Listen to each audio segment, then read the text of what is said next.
Yo, what's going on, everyone? Tuning in to the Sus Edwards and Shawn Farshi Fantasy Football Hour, I guess we'll call it for now. Working title.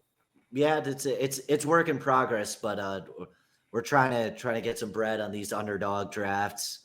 I don't know which contest we're gonna do today, but yeah, fantasy football hour. I'm I not think opposed belt. I to think belt Shawn. to add. I was gonna say belts to something. I don't know if you can swear on YouTube, but Let it fly. that might be a little aggressive. Might be a little aggressive, but B2A maybe. We'll see. I'm That not is opposed. totally TBD.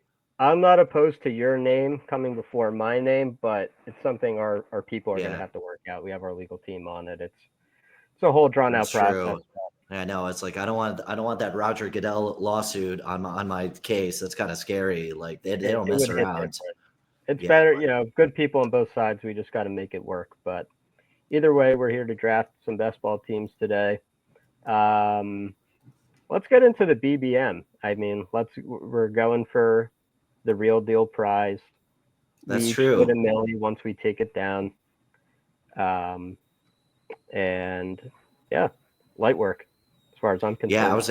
I was watching this Togi podcast and like BBM is nothing. We got to be firing $25 a second. These drafts are almost like we got to It's raise insane. that speed up. Yeah, And 30's fine. Definitely not slow. Slow draft is yeah, well, crash out territory. we're about to have like a Mr. Beast type stream, just like, oh yeah, 72-hour draft. I mean, it would take like 2 months probably, but Yeah. hey, that would be content. We're all about the content here. But let's do 30 seconds per pick so we can like talk about it a little bit when we're Yeah, on the that's clock. true. 20 That's true. seconds is like it flies by. So I can imagine. Yeah, and I'm used to 30 seconds too. uh, has the weird location thing on. I'm gonna enter on my phone. Oh, for sure.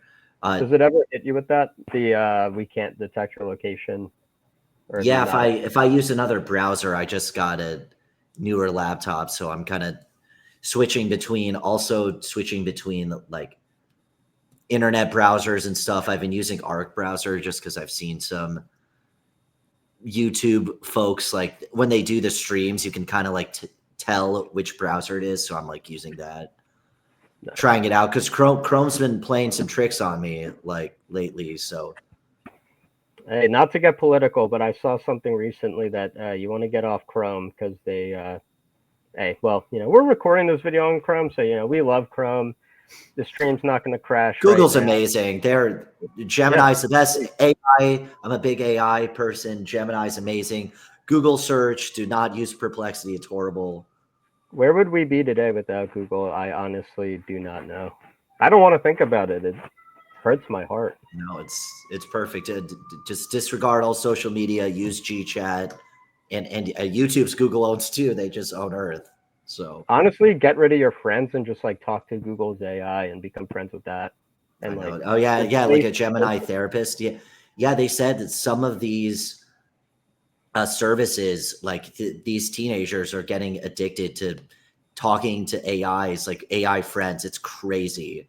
This one website, cannot mention a competitor, average is 2 hours. Think about that. That's 2 to 3 Okay. BBM drafts. Yeah, 2 hours a day. Like Jesus that's fucking multiple Christ. BBM. In this crazy corner of the internet, I'm starting to use BBMs as like not in like individual US dollars, like BBM dollars, like how many drafts that is. Like I Right. lost The time 25. value of money and yeah, I lost dollar. 25 clown dollars, but won BBM like last Mm, night in game betting the Golden State Warriors, and then Steph Curry just forgot how to play basketball, so that's amazing. it's the toughest of scenes. And then in time too, there are only so many drafts a day, I guess. Waiting With on waiting on 10 right now. so what draft slot are you liking? Like early returns from what I've seen. I kind of like being in the middle, but you're probably deeper in the weeds than I am. But like as much as I love Saquon Barkley, there's so many second round running backs, unless you're doing like double hero running back and just hit the receivers hard and then maybe scoop up some of our late RB glazes that the internet seems to hate for some reason. Hey, I But think we're ahead of the curve with that one, but I like the middle of the draft as well. I honestly think it's a little rough right now if you're at the top of the draft board, but I have been entering more BBMs to this point than I was planning on just because I wanted like one Jamar Chase team with like some of these early running backs, and I just haven't gotten it. So we're just taking the pedal off the throttle for now. So overall, though, I'm really liking the back part of the board, especially with some of the fallers right now, because DJ Moore is falling to like the early fourth round, and Mike Evans is like always wow. going. Mike Evans is always going late round 3 now, at least in Yeah, round I've been 3. hearing that because people are like, oh, Liam Cohen's gone. Well, Mike Evans has been around. Yeah, He has like an 11-year, is it 11 or 10-year streak of 1,000-yard seasons, which about a decade either way. Yeah. that is multiple presidents, like beyond how many coordinators. I mean, what's the average coordinator stay these years? Maybe 2-3 years. Like, I know Like how Mike many Clay, quarterbacks does he those live through? charts of the coordinators, like aside from Spags, like basically no one stays in their spot. Like I they're think he either got head there coaches before or they get Jameis. down to. Didn't he get there before Jameis did? By I a year, think maybe? so. That sounds. Jameis was Jameis 09? I should have I reference. think Like, Jameis was 2015 with Mariota, and then yeah, Mike why Evans did I was like, say 09? No, maybe he was like in high school in 09. Yeah, that old sounds man Jamie. right. That sounds right. That's closer to the truth. And then Mike Okay. Evans was like a year or two before that, I want to say. So yeah, Jameis was 2015. That's right. 2009. What am I doing? I'm a, I've only had like 2 Celsiuses. I'm asleep. I need more. Stump the Schwab. 2014. Yep, 2014 exactly. And he was 7th overall, I believe, from Texas A&M. Johnny Manziel. Yeah, that was his guy. That was his man's for sure. You could argue he made Johnny, not the other way around. Looking back. We're still at 9 people. What are people doing? Having plans on Saturday? What the fuck are they Be doing? It's for like real. Be for the real. They're middle of just a Saturday afternoon. It's like what are you doing? I couldn't like, imagine it. is this an indicator where the economy is going? Because like we're just not spending on drafts to sit at home. Like there are no games on. There's no Premier League. There's nothing. So this is like the exact time to be ripping a few of these. And it's post drafts. Like we have a lot Someone more tell information. someone tell Jerome Powell and Jamie Dimon that these drafts are not filling. You know, this Did is they probably the ever? greatest recession indicator there is. It also might just be that everyone does the 20 seconds now and 30 seconds. Who has time for that? I guess. I mean, definitely not slow drafts. I can't believe they even fill. I You don't want to? Sorry, go ahead. I just don't understand how these slow drafts fill. I know maybe people have different priorities. I can't say maybe they have like families and that kind of thing. I've no idea. I've heard about those things, but I don't really understand them. The family thing. But what I do understand is we are inching towards being able to fill this draft. I almost proposed doing the 20-second draft just because that's probably filling a bit quicker, but it's going to be so hard. It like we'll come on the clock and hope the phone doesn't freeze up and be like, yeah. So anyway, fucking Trey Harris or Quentin Johnson. Okay, cool, good talk. We'll. I Yeah, think exactly. And between the inevitable crash outs when people are just taken at their ADP and you're like praying Jaden Daniels falls round 6 and he just doesn't because like why would he? But right. sometimes you got to stay Delulu. Like Hey, that's if how you build a super certain teams. demographic on TikTok can do it, why can't the bros on Underdog be the same way? Let the fellows have a safe space to be delulu. They're exactly right. Exactly right. They're holding out for like some celebrity. We're holding out for Jaden round 6 or Lamar round 6 or We're holding out for that Joe Burrow push. He goes his ADP's at like the 4-5 turn. You push him to the 6-7. That's what we live for. I will say though, I this is know. filling at an exceptionally slow rate. Let me just see if the 30-second puppy is any closer. Yeah, we could always like dual wield if Yeah, that's what need be. where we can monitor one and let me see how close we are. The ideal vision is you're just ripping drafts like at 10x, 10x, like that would be crazy, but I guess it's more conversational. Then you actually get to like understand the players and like Get to inform the people, what and have you. You're not, yeah. I'm also still triggered from doing like 10 to 15 little boards at a time to max that contest. That almost made me quit fantasy football. I was like, what am I really doing? Not only with this, but with my life. It's the pre it's the pre like draft phase too because there's so much mystery around it. I mean, I am slightly concerned that some of the running backs, for example, because that's kind of what we've been told from the outside. Because a lot of times I really should have had these charts pre-pulled up, but consensus draft rankings are pretty accurate. And like last year, we were told, okay, the last year the wide receiver class is amazing, but Right. Lad McConkey's falling second round in dynasty rookie mocks. Mm. Brian Thomas was falling early second round dynasty rookie mocks because there's almost a bit of a prospect fatigue and we're focused on like just the elite draft capital, even though Brian Thomas was a late first. Lad McConkey went what in the 30s, like Yep. early second round, and oh, he's a second round pick, but there's no receiver room. It's an amazing class, so I think discounting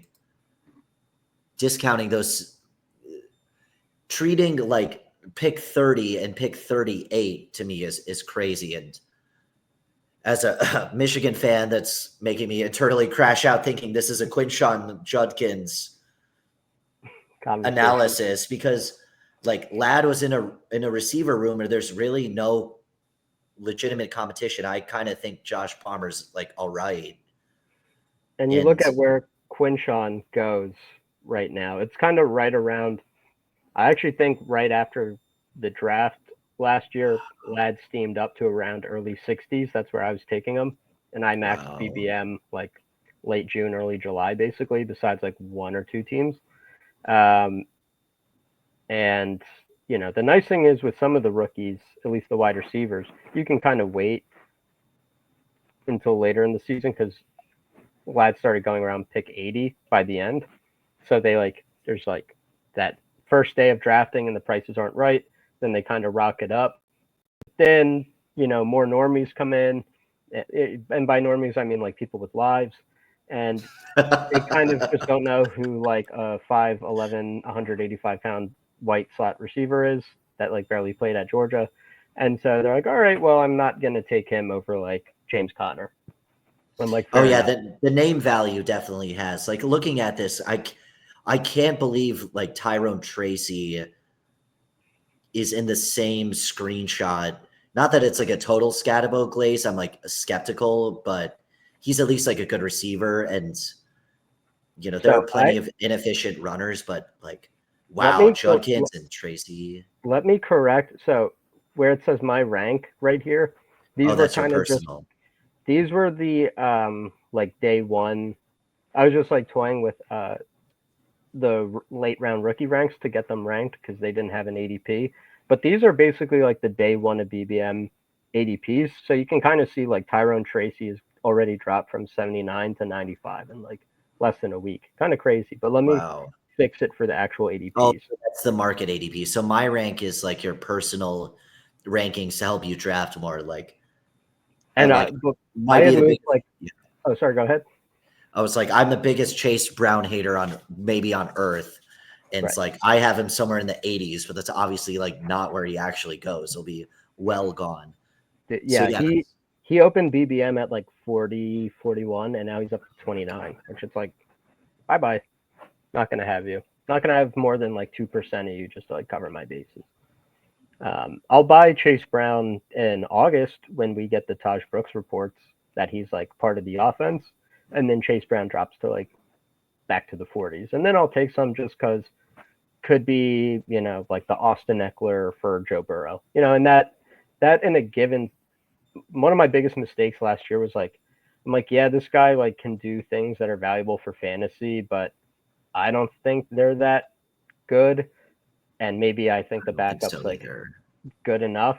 But if someone is just like has good enough traits to like have like a 20-25 point fantasy game, I at least want to cover my bases in this format where sure it's like cumulative scoring through like 14 weeks, but then it's like a 1 week thing and then another 1 week slate and then another 1 week slate, because you could be totally right that a guy is like not a good value, but then he puts up 24 in the wrong week and now your portfolio. Yeah, I guess you're right. Like there's a combination aspect that I didn't think about, because it's easier like on the outside to be like 0%, don't hedge your bets. Hedging is soft AF. Try to not swear here. Soft AF, like maybe I'm just fresh off the Togi pack and all in on my guys and everyone else can kick rocks, but it could just be 1 week. I know that Ricky Pearsall, for example, like no one thought that Ricky Pearsall was the value of values as an overall receiver, but on the BBM champion, he is in that lineup because that last week he put up 25. Thielen was actually, for what he was an actual value, but like, because Ricky Pearsall is a losing pick, but because it's best ball, he just needs to show up for a week. Exactly. And be good. And he as a first round pick on a good offense, it took like the craziest circumstances. Now, crazy circumstances knocked him out of it to start, but then crazy circumstances got him back in with you getting hurt and Debo, pneumonia, injuries. He was kind of banged up. And then they're like, all right, well, we kind of got to lean on Pearsall to like actually have a real wide receiver besides Jawan Jennings. So just want to run something quick by you real quick. Do you want to just give a 20-second draft a shot just to see if it could fill? Because this is like moving infinitesimally slow.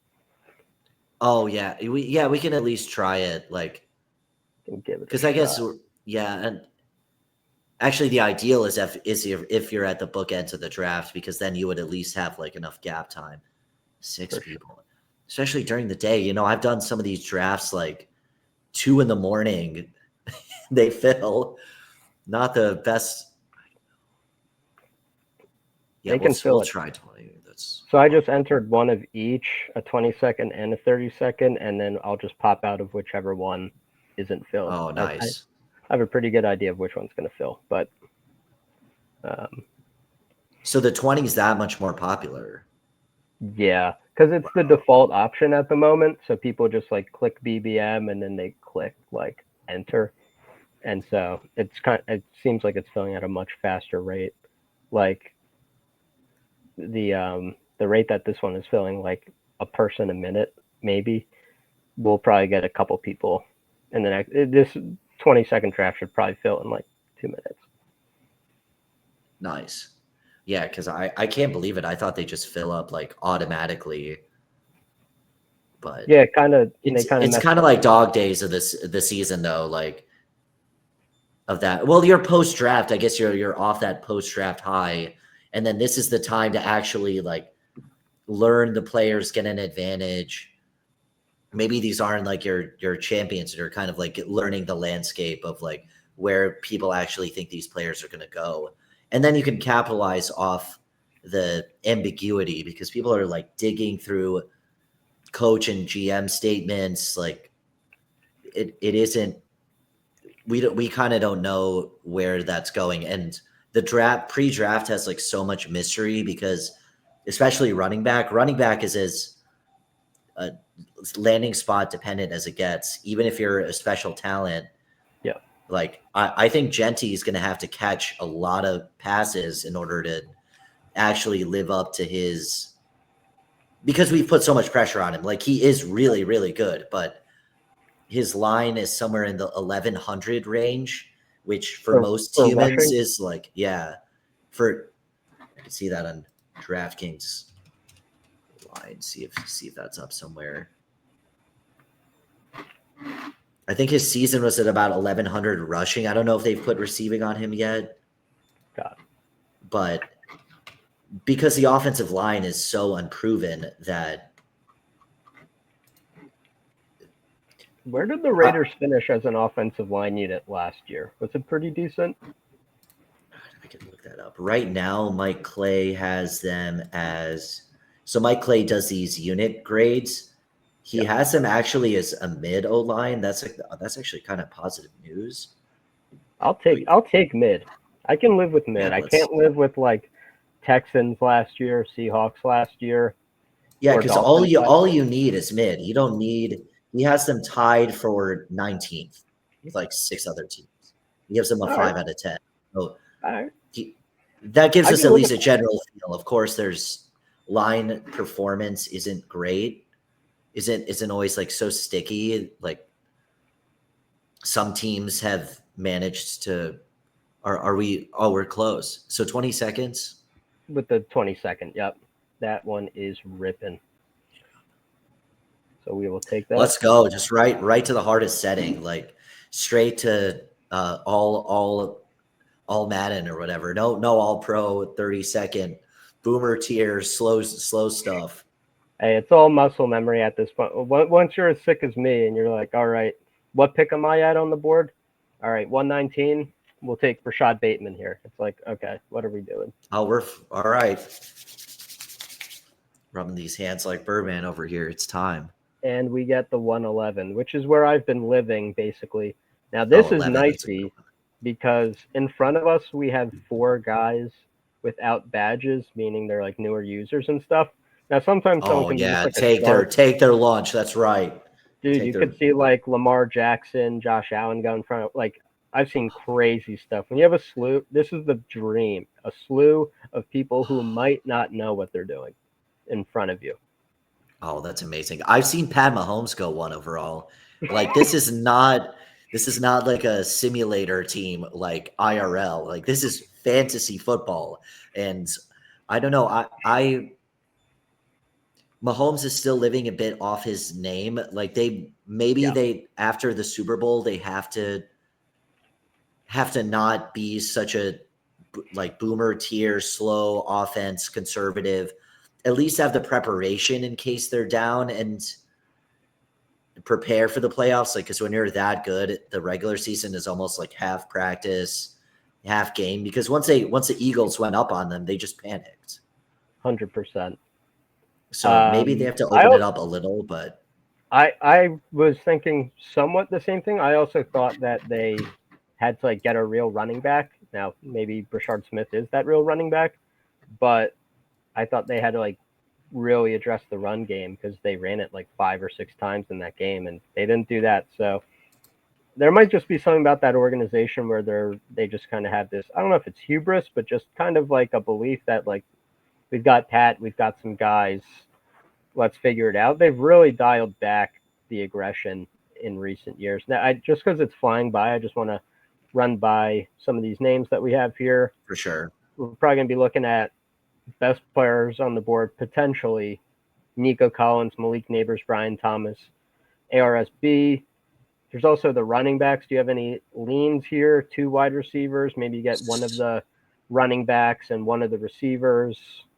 Yeah, I mean, at least Brock one Bowers. receiver because I've been liking running backs later. I think there's a lot more talent coming in towards the 16 to like 25 range. Yeah. So I would say one of the receivers. I mean, Neighbors is ideal. Okay. Neighbors I got to or get my neighbors up. Nico. So I don't know how you wanted to do this, maybe, or you could queue it up or whatever you think. We can also Neighbor. see just ADP, play the ADP game a little bit. We might get Genti here, which is unique for the 111 now.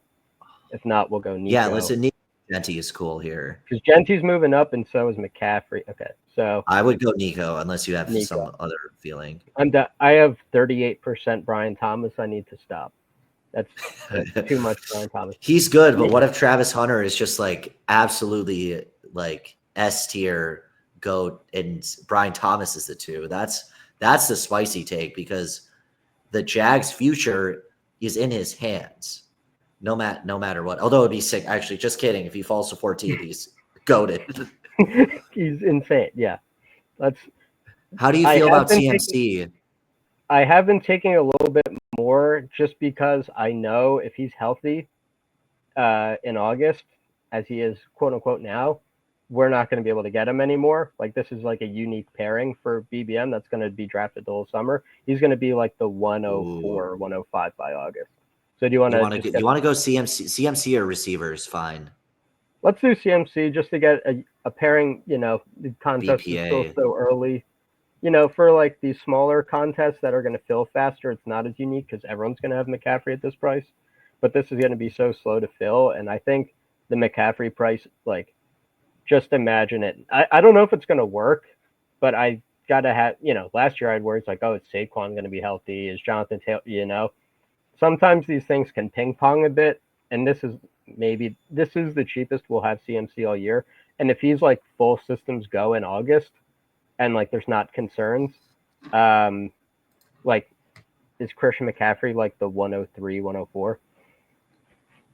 I could see that. I'm kind of warming up to the 49ers just because there is a degree of bounce back effect, and they've been one of the best like front office coaching for a long time, and they've had injury concerns, but this is like a really ridiculous and over the top, and maybe I don't know, we could talk like later when it's late in the draft about handcuffs and like is it Garendo or Jordan James, but yeah, I kind of like some 49er stacks.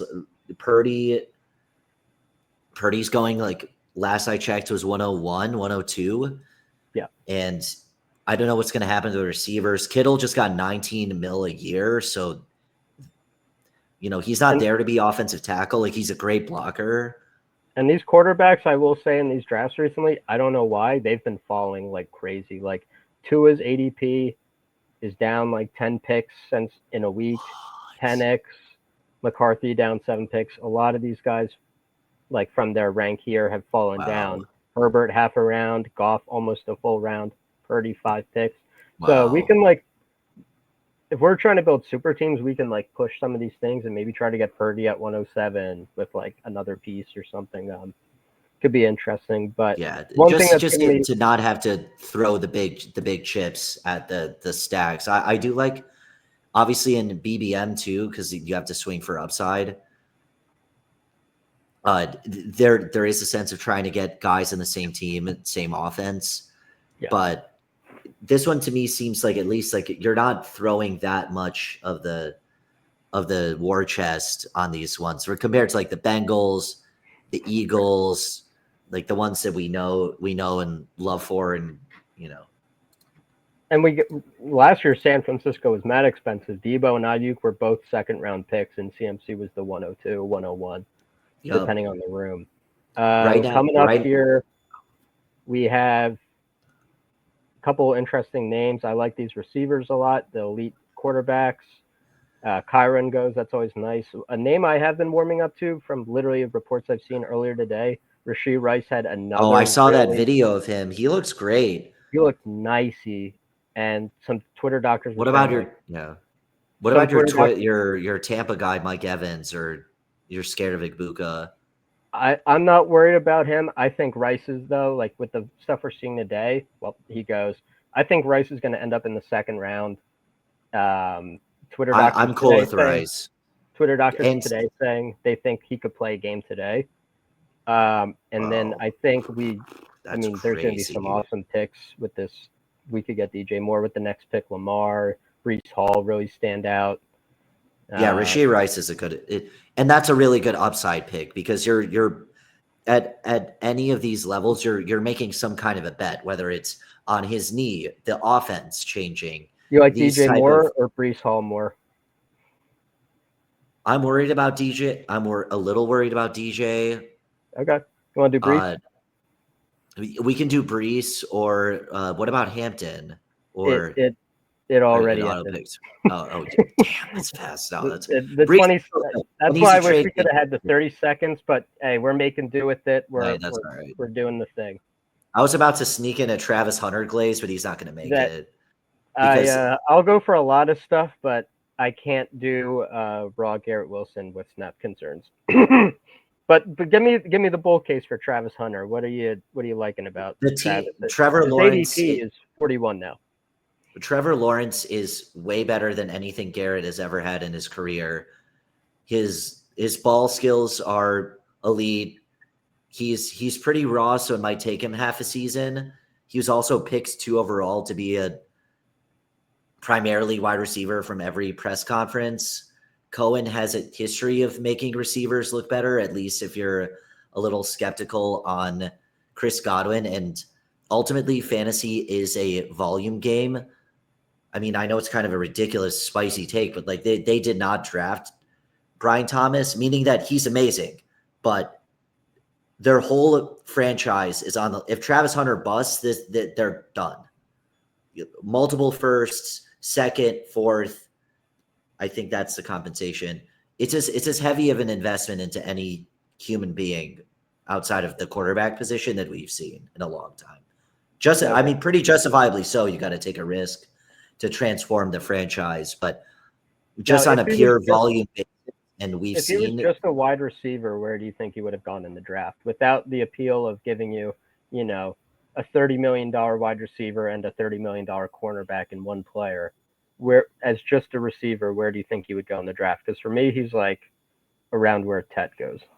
he's like he's probably 1A, 1B. I would think Ted is more refined because he's been a primary wide receiver. You're also betting that practice and NFL wide receiver coaches and an NFL offense are going to help him because they're kind of running. Mickey Mouse is kind of a radical term, but like they were running a very basic like college style offense. Like they're not running the precise like Michigan pro offense, like play action. That's why these teams like loved Colson Loveland so much because it's such an easy film study because they run basically the same stuff Right. that they're running at the next level. So that's the bull case. Of course, it comes with risk, but this is we're not like trying to win our fantasy league with our boys. Like this is like we're playing against Earth. So that's kind of Exactly. the bull case. That's the bull case for me, but obviously he's long gone. So Let's just. I'm happy to get back to that. That's a fun conversation. Just looking at some of the guys who are going to come up here, some maybe little wide receiver fallers that could pair nicely with quarterbacks. Cortland Sutton, little faller here, could pair with Bo Nix. DK Metcalf. I don't know about stacking a Steelers quarterback that doesn't exist. Calvin Ridley would be a nice little well, value. Calvin and Cam would be nice, or Rome and Caleb's going kind of high. I mean, Calvin is like perpetually underrated. Rome is the upside, but they have a lot of mouths. I'm fine with Calvin unless you have a very strong opinion otherwise. Um, let's do Jaden's Calvin. gone too, so we can't go Debo. I'm down to do Calvin. Yeah, let's do Calvin. That's a If good Sutton one. comes back, that'd be fun because it's just really unique. I don't think a lot of people will have this combination. Other than that, there's a lot. Okay, he goes. Um, I don't really think we need a third running back right now. Wide receiver. Do you like Olave, Godwin, Debo? I Maybe guess we could Godwin do or Jet. Debo if that, or Jawan if you want to go San Fran. I don't know if Or do that's we like the BPA pick. Olave or Godwin?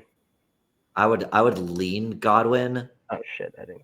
Sorry, didn't get it in time. Oh, that's all right. I also would as well, but I think we can mix it up with Olave. He was a second round pick last year. Get a nice value there. And And he could be I a mean, spike week guy. his That's brain might be cooked, but at least he's not coming off a torn ankle. So tomato, tomato there. at 62, I can at least like sleep at night with And this it. is a fun room at overall right now. I Yeah, a mean, lot of just guys are flying. filled with guys who are going high last. There's something to be said about just guys who are still really talented players who went high last year that just had something go wrong. Like the Saints, like Olave was a shutdown guy. Like it wasn't like he couldn't have come back. like just I'm not playing for this team anymore, and they're like, yeah, we agree. Let's shut this down and tank. And he could still get a lot of targets. I mean, Jerry Jeudy is the kind of poster child right now of the former talented first round pick who is in a crappy quarterback situation, but they end up being better than you think. Yeah. I don't think, I mean, was it last year or 2 years ago? The Saints started out really hot and everyone was like, oh my God, the Saints are like, this is like the goated franchise. Like they're going to the Super Bowl and then. Yep. And hey, I know I say I don't think he's that good at football, but I didn't know how good Bo Nix would be. Yeah, that one is crazy. There's worse things you could do than round 18 Tyler Shuck if he's just the quarterback. I'm not. It's not my preferred path to victory, but if you get boxed out with like your other quarterbacks and you're like, all right, I'm looking at Daniel Jones or what, it's like I don't know, Tyler Shuck, round 18. Isn't he probably give it a shot? I mean, I like that we have Ridley because Cam Ward, I think, is the least hyped number one overall pick I can remember. Like, yes, he's a gunslinger. Yes, he makes like ridiculous Madden-esque interceptions in Miami, but this is their number one player. The players that are getting universally and rightfully so glazed right now, Abdul and Travis Hunter, they just took him over him, no questions asked. Sorry, real quick here, thoughts. We could go Tony Pollard to go with Calvin Ridley for a Tennessee build, and then go Mahomes to stack with Rasheed. That's kind of Tennessee build's pretty good. I mean, Hawkinson is super underrated, but yeah. Let's hope Hawkinson falls in that. Oh turn. my God, this guy goes Mahomes. naked Mahomes. You'll have to see it. Okay, Tony Pollard. We build out our Tennessee, just like the offense. It's a rising tide. Both. Everyone's scoring more touchdowns. Let's see what we come back with. It's tricky in these 20 seconds, and naked Mahomes is crazy. What do you think of these tight ends? Like, would you wait on tight end? I mean, I love Hawkinson, but we have to consider JJ McCarthy, and we don't have any other Vikings. Yeah, the one thing with tight end right now is like Mark Andrews is going at like, will be there probably at our next pick. Njoku might be there at 131 with like Tyler Warren or Tucker Kraft. It's like, if I don't wait on tight end, that's fine because we have a few kind of stackables. Because I've done some TJ Hawkinson, like Jefferson ones, but that's just not our setup here, especially at 11. Okay.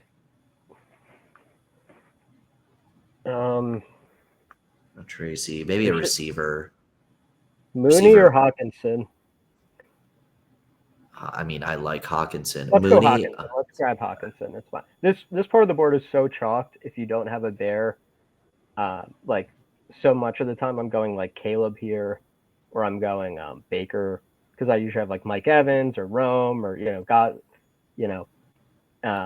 grab Hawkinson. Yeah, Godwin could have I guess the Olave Godwin decision. Well, it makes it hard because Godwin now they're saying because Ibuka is a very now type of pick.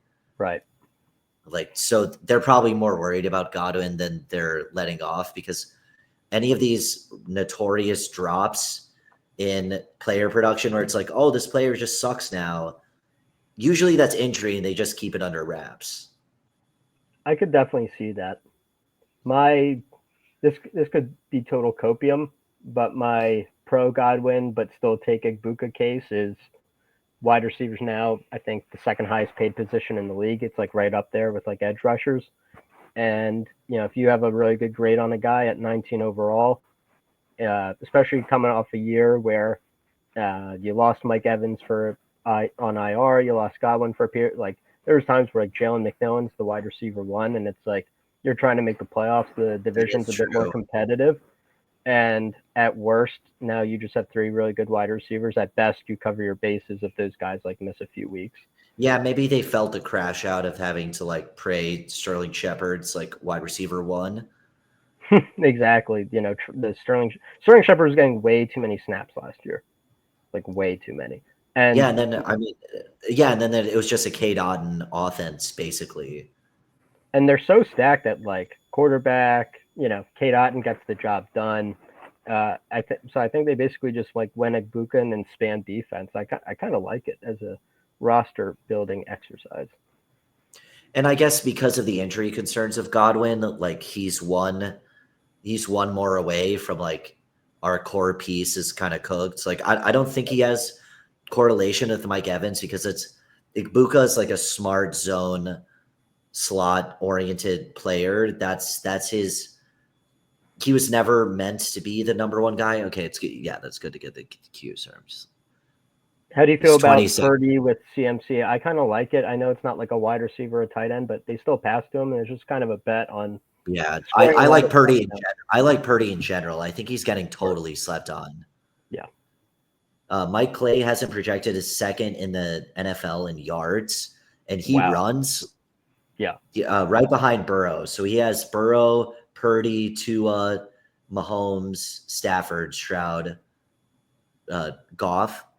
So it like it's yeah, I would say okay. So Purdy's in the queue. Sorry. So Purdy, and then there's some receivers. There's also receivers to like later. do we Um, have any? There are no 49ers, are there? I think no, we're cooked. there's Jordan Mason to build out our Minnesota thing. Michael Pittman's just a good player. Christian Kirk, we could do a double stack with Nico and get Stroud. Oh, Stroud is underrated as a You want to do Michigan Kirk person. It makes and me crash double out, stack? but Stroud is a good quarterback, and the second year we have film on the guy bump because when you're in season, you're very much like in the present moment. You don't get time to really like study a player like that unless you're in the division. You really don't have ways. Like for example, Jaden was unreal last year, but there's going to be some type of response from the league to adapt to what he does well and then be able to stop him. Obviously, they have weapons. It doesn't mean he's going to be a scrub, but if Jaden's QB6, you're like a little bummed. Right. So I could see that being the Stroud downturn, and because he's also a passing yards oriented guy, that makes him more stackable. Because if it's just you're watching them or blocking like the quarterback running, that doesn't help very much. Yeah. So I like these high passing yards. Try to stack them. So 100%. So we take Christian Kirk there, and yeah, Stroud's that's a good one. Yeah, ADP basically lines up with our next pick by like one or two spots. And I nice. would be, I mean, again, someone might snipe us and be bad at this, but, we live to take these chances and try to build super teams, where I you get that. go. To me, this is looking like a Brock Purdy, CJ Stroud, Cam Ward quarterback room. That's a good room.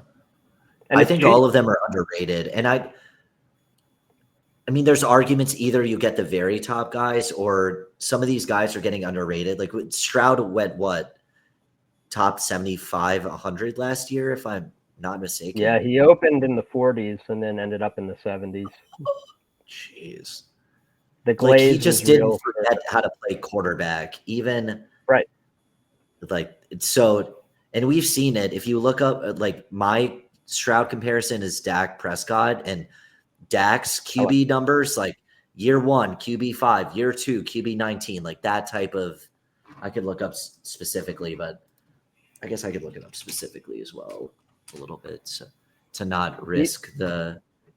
So we do see quarterbacks going, so it's going to be interesting to see if one of these casuals bones us. I got my eye on Martini 93, but hopefully these people just know what they're doing and don't act stupidly. And just Tua see a goes name and take them. every time I see purple going, I'm like, bruh, stop. You this guy better take Herbert with McConkey.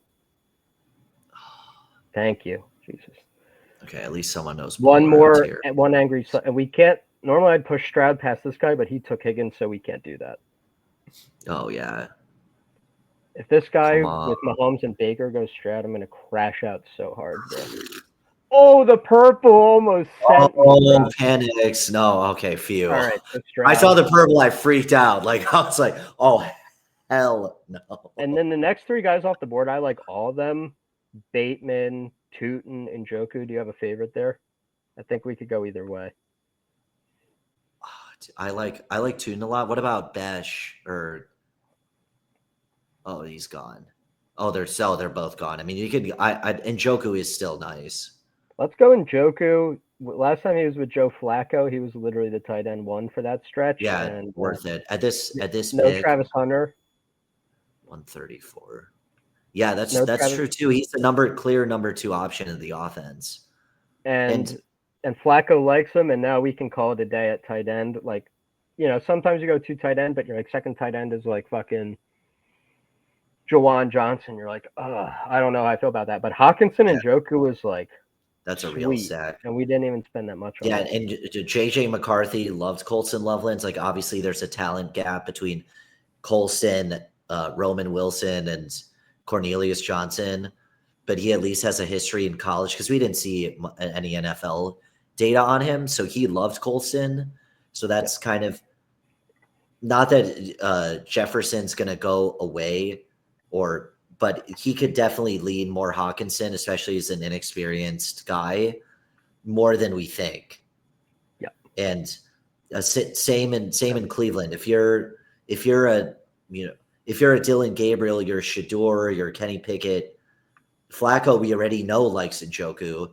And if you're kind of like new to this league, you're not just throwing outside routes. That's especially not Dylan Gabriel. Like he's not slinging that hard outside. no, He would love Njoku. that'd be a perfect guy, like going down the seam for him, for his short ass. Yeah, this is a fun tight end room. It's a fun, affordable tight end room. It's a fun, affordable quarterback room if we get Cam Ward. If not, I think we definitely. I mean, that's almost like you enter Tyler Shuck territory or like some kind of back stack. I don't Cam know. is the ideal. Yeah, Cam's the ideal. Where does he fall Cam by is, our next pick, or is that? Because it's then about we can 50-50. backfill I with a mean, lot of running backs. Is that kind yeah, of the vibe of like 3 like to sure. 4 main advanced guys that run the rotation, and then a few back end guys to try to scoop up the value?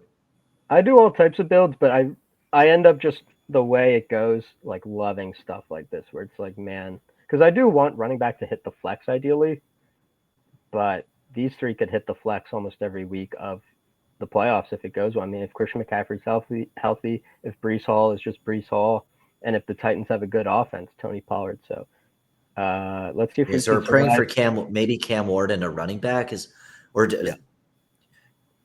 is Jalen Noel overkill for Stroud? I'm thinking about that. I'm thinking it is interesting to think about. Can you get there? It almost feels like Christian Kirk or Jalen Noel, but I don't hate it though. I think this is going to be a 3-5-8-2 team, and you can still get some other receivers. Okay, well he goes. I think So we go Cam decision's Ward made. before this guy Yeah, because you he's can't so risk it. I think the more casual player is just glazing the quarterback in general because that's who we know as introductory, as lesser experience, and then hit the backups super hard. Do you ever hit the handcuffs with the like a Braylon Allen is the biggest threat to I don't do Breeze? too many backups unless they're all cheap. Uh, some of the names here I like either way that I think are like risers or just good. These would probably any of these. Oh shit. Tillman's the most talent. Just Okay. you got him. Oh, You we got him. got Oh, him. I thought someone else took him. My bad. No, dude, I was like, no, he just went. I was just about. I was like, I'm coming around to Tillman. we could go for the down bad stack in Cleveland. Get some Joe Flacco at the end. Yeah. Well, and we don't even need now. We get the benefit. Typically if I have multiple pass catchers, I want the quarterback too. But if one quarterback on that team plays 7 weeks and another plays 6 and another plays 3, now maybe that's not the best sign for the offense. But I just like my quarterbacks to play as close to 17 games as possible because you need those points. Yeah, Like last year, and if you had quarterbacks Tillman, up and down in general, so it's a lot of rotation. like last year, if you had like Judy and Njoku with the Jameis weeks, which Flacco could be, you were happy. Even if you didn't have Jameis, you're like, nice. Because you're just buying good players that are cheap right now because of the clothing they wear, I guess, because it's like they're Browns.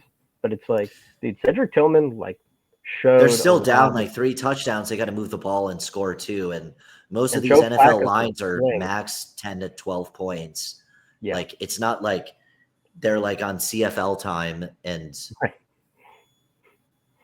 And dude, Tillman showed. I'm not saying he's the next Nico Collins. I don't believe he's going to be, but he has a lot of the similar size, speed traits, and like the development arc of a Nico. Where obviously you don't need him to become like a first round pick for fantasy, but what if he just becomes like a 950-yard, 8 touchdown receiver? Like he was. he had Cooking. flashes as an alpha receiver. He He had was the cooking flashes last for year. sure. He had the concussion, and he was like another tank shutdown guy, but he showed a lot. So he's a fun click for sure. At that Um, price, especially. Oh, I just saw the demon's name, Dontavian Wicks. Yeah, he's flipping to like the My 18th board round is now. that's still too high. How do you feel about Alec Pierce goes? He's another fun, just like a guy who can give Oh, you late round multiple spike week points. wide receiver. Yeah, I'm thinking like you're kind of Thielen or Pearsall, like these late round guys, like you're hunting for those late round random wide receivers. I mean, maybe I would think one running back since we have 3 right now. So maybe a fourth you feel like good about, and then just shoot for the stars. Did someone take Io Manor? I don't even think he's good, but they said he's starting. Someone took him. They said he's starting 2 receiver sets. Do you have a preference? I wouldn't go Braylon here just because we already have Brees. Um, any of these other names besides, I think Rico and Eckler are a clear tier, but I'm open to other names here, and then maybe Yeah, go. any of those top 3. Okay. I mean, I do like me some Braylon, but since we have Brees, I understand. Just to be able to capture more offenses. Yeah, Let's go. Let's go Eckler. Oh shit. Okay, we got Dowdle. That's fine. I I like was him. kind of between those to be honest. Like so, What do you think about Wicks? no. How about Amari Cooper before he goes to Vegas? Oh, And Amari is criminal. Yes, I would he's my go. favorite 16th round pick right now. I'm at That like is 50%. criminal. So Wow. earlier you brought up Jack Bash. I didn't mean to blow you off when you said that, but my thinking is like there's like some strong links right now for Cooper to Vegas, and if that happens, then Jack Bash is going to be back in like the 160s, 170s, and Oh, that makes sense. I Yeah, don't because like Cooper's always. got to go somewhere, and they have a win now incentive. You get Geno. You take Geno essentially instead of Milrow, which is a win now, less upside pick.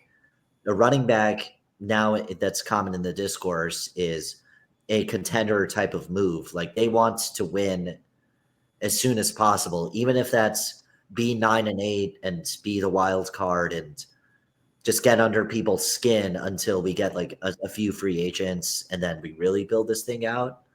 So that is a very either him or Keenan I could totally see over there because I don't think Keenan might be stylistically a little too close to Jacoby and Right. they don't want Jacoby to be like a true X. Like they want at least some.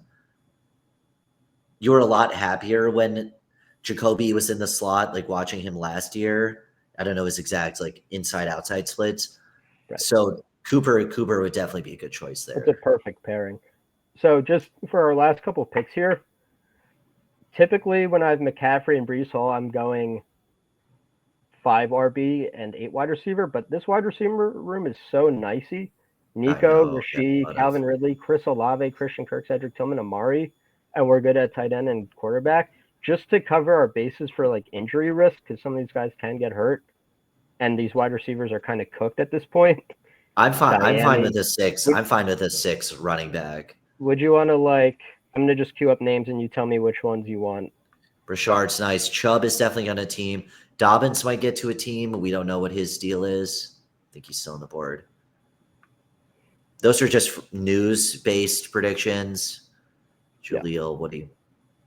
These are It's probably Taj Brooks. We kind of talked about it before we started recording. Taj has like one of the easiest. Half the deal is like you have to be pretty good. Then you also have to have the opportunity. I mean, like Jarquez is probably a better player than Taj Brooks, but Jarquez has 2 guys ahead of him. Yeah. Taj Brooks has 1. I don't know the Zach Moss exact situation, but he looks pretty not close to playing. So and this gives us, so if we go Taj Brooks, that also gives us leverage. Is this guy at the turn auto drafting every pick? He is. Okay. Oh, he took Brashard Smith. Wow. I was about So to do you talk want to about do Taj Brooks to get leverage on Cincinnati? Like, I like getting a cheap piece of a really good offense I don't have any of. Yeah, That way, I would say so. I would say like, so. you don't get buried by the, you know what I mean, like the Jamar Chase teams. That's like your leverage off of it. Yeah, this guy's on total auto draft. You like Jarquez or Nick Chubb? Kind of different bets. Nick Chubb getting the steam to the Bears. Maybe their Demont role, Hunter, or the rookie contingent. I would go Chubb here, but it's okay. Really close. I'm down to do that. He could just score like 8 touchdowns, and it's like late career like Steven Jackson, Atlanta? Question mark? He could get usable weeks. He could just like have the most disgusting 17 carries for 43 yards and 2 touchdowns, and you're like, all right.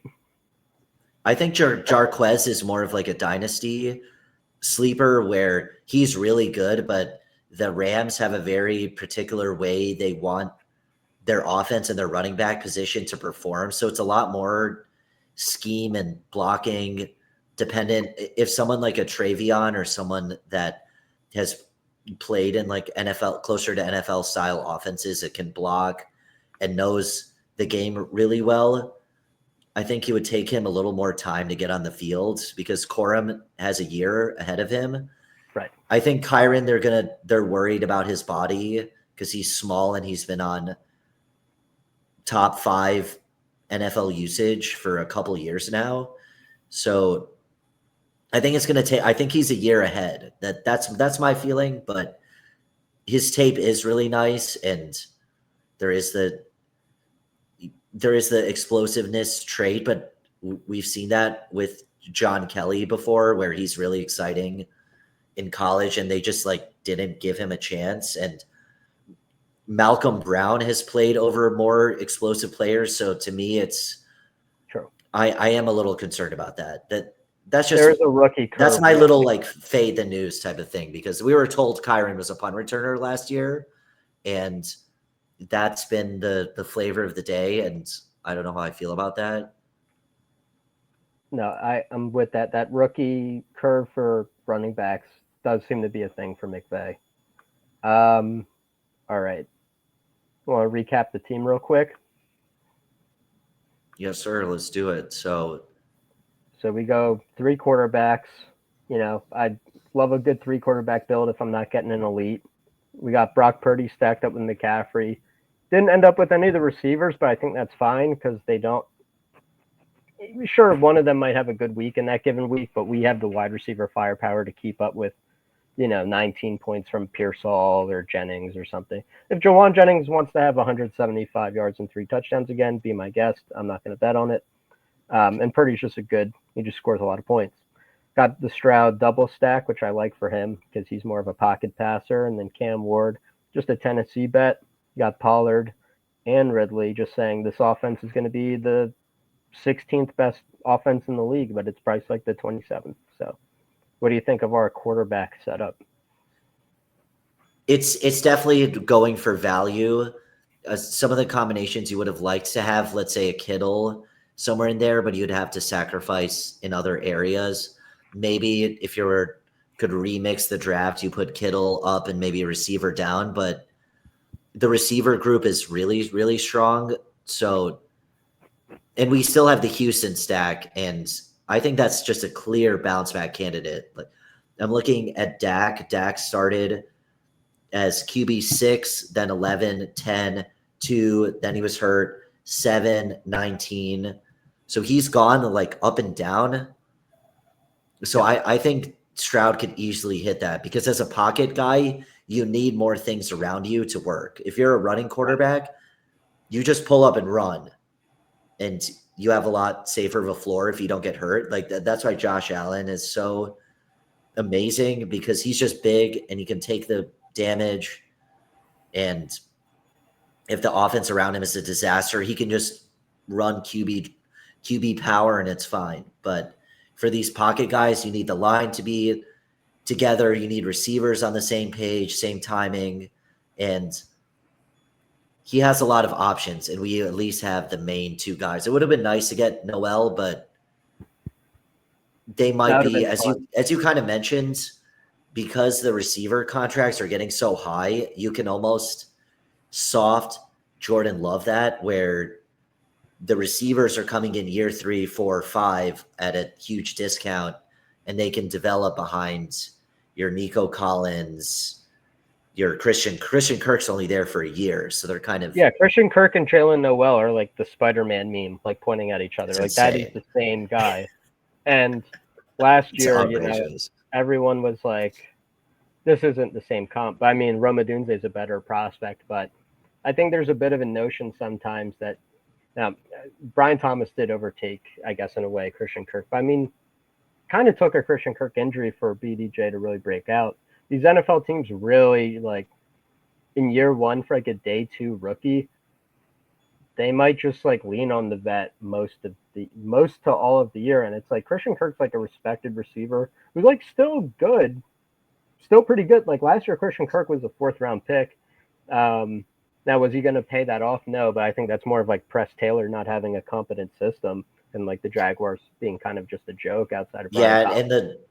And the line just couldn't block for Trevor, and he can't find him. And he's more of like a downfield slot guy. Right. So if he He's can't got get that blocked for, vertical. especially at the center guard, it's just what can you do? Even if he's open, you can't get him the ball. And Houston's O-line can't be worse than last year. So that I just think like you're gonna look at Stroud next year, and what did we get him at, the 120s? Yeah, 131. 130. Jeez. Would it be even 1% shocking, like 10% shocking to be in the 80s, 90s next year? No, I'd almost expect it. It because he's so young. Like it's not like he forgot how to play football, and it was just a disastrous season. And these up and downs do happen. So we do this every year. Like a guy goes up to a price he doesn't deserve yet. Like CJ Stroud didn't deserve to go in the 40s or even the 60s yet, but it made sense as a bet. Like, oh, you have Tank Dell, you have Stephon Diggs, you have Nico Collins, you have all these guys. Yeah, he's the next big young thing in the league. The new Mahomes dropped, like turns that type out of deal. All 3 receivers got hurt for various parts of the season. Tank Dell was still coming off of his previous season injury, and then the offensive line wasn't the best. Even if it's not the best this year, you're at least going to have a play caller that doesn't have the most predictable offense in the league. One of the most predictable offenses in the league, the run, pass.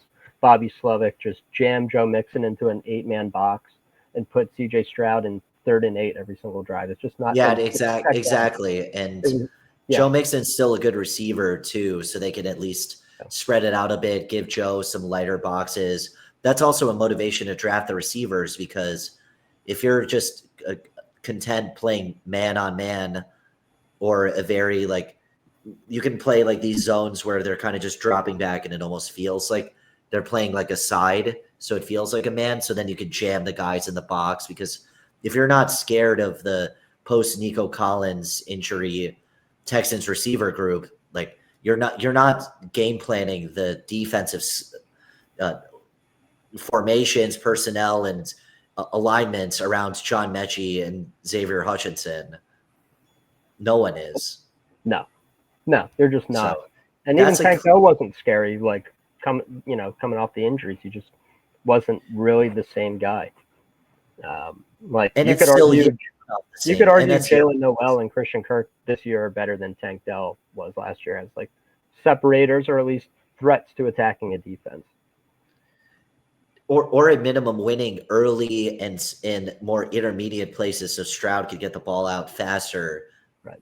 and they don't have to rely on an elite offensive line to let him go 5 and 7 step drops. If Kirk and Noel are winning up off the snap, like within 2.5 seconds is kind of that the short pass, long pass marker. So if he can win faster, because we know Nico is Nico. So I'm really happy with that pick. And Cam Ward is to transition to the next one. I've never seen a number one pick who has like very flashy tape be so underwhelming in the coverage. Like from what I know of like personal connections to Cam Ward, like he's the most like level-headed football first person. Like there's no character, weird stuff going on. He has incredible arm talent and abilities. And we saw it in some of those short clips where he's telling like Shador, like, I don't care about like TikTok. Like I'm a quarterback. I don't care. Right. I'm not a So recording artist. And that's not to say you can't record music too, but he's locked in on the football stuff for he's sure. locked in, And you number one see it with overall his pick. progression.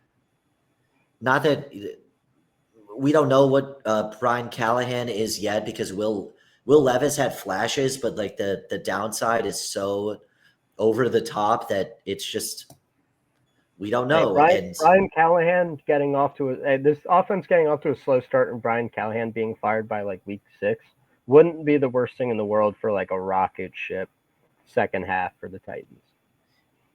and the Tennessee group, there we have the running back, wide receiver, and The quarterback. Alpha. And if Tennessee is just decent and just in games, I'm gonna look at where their defense is ranked.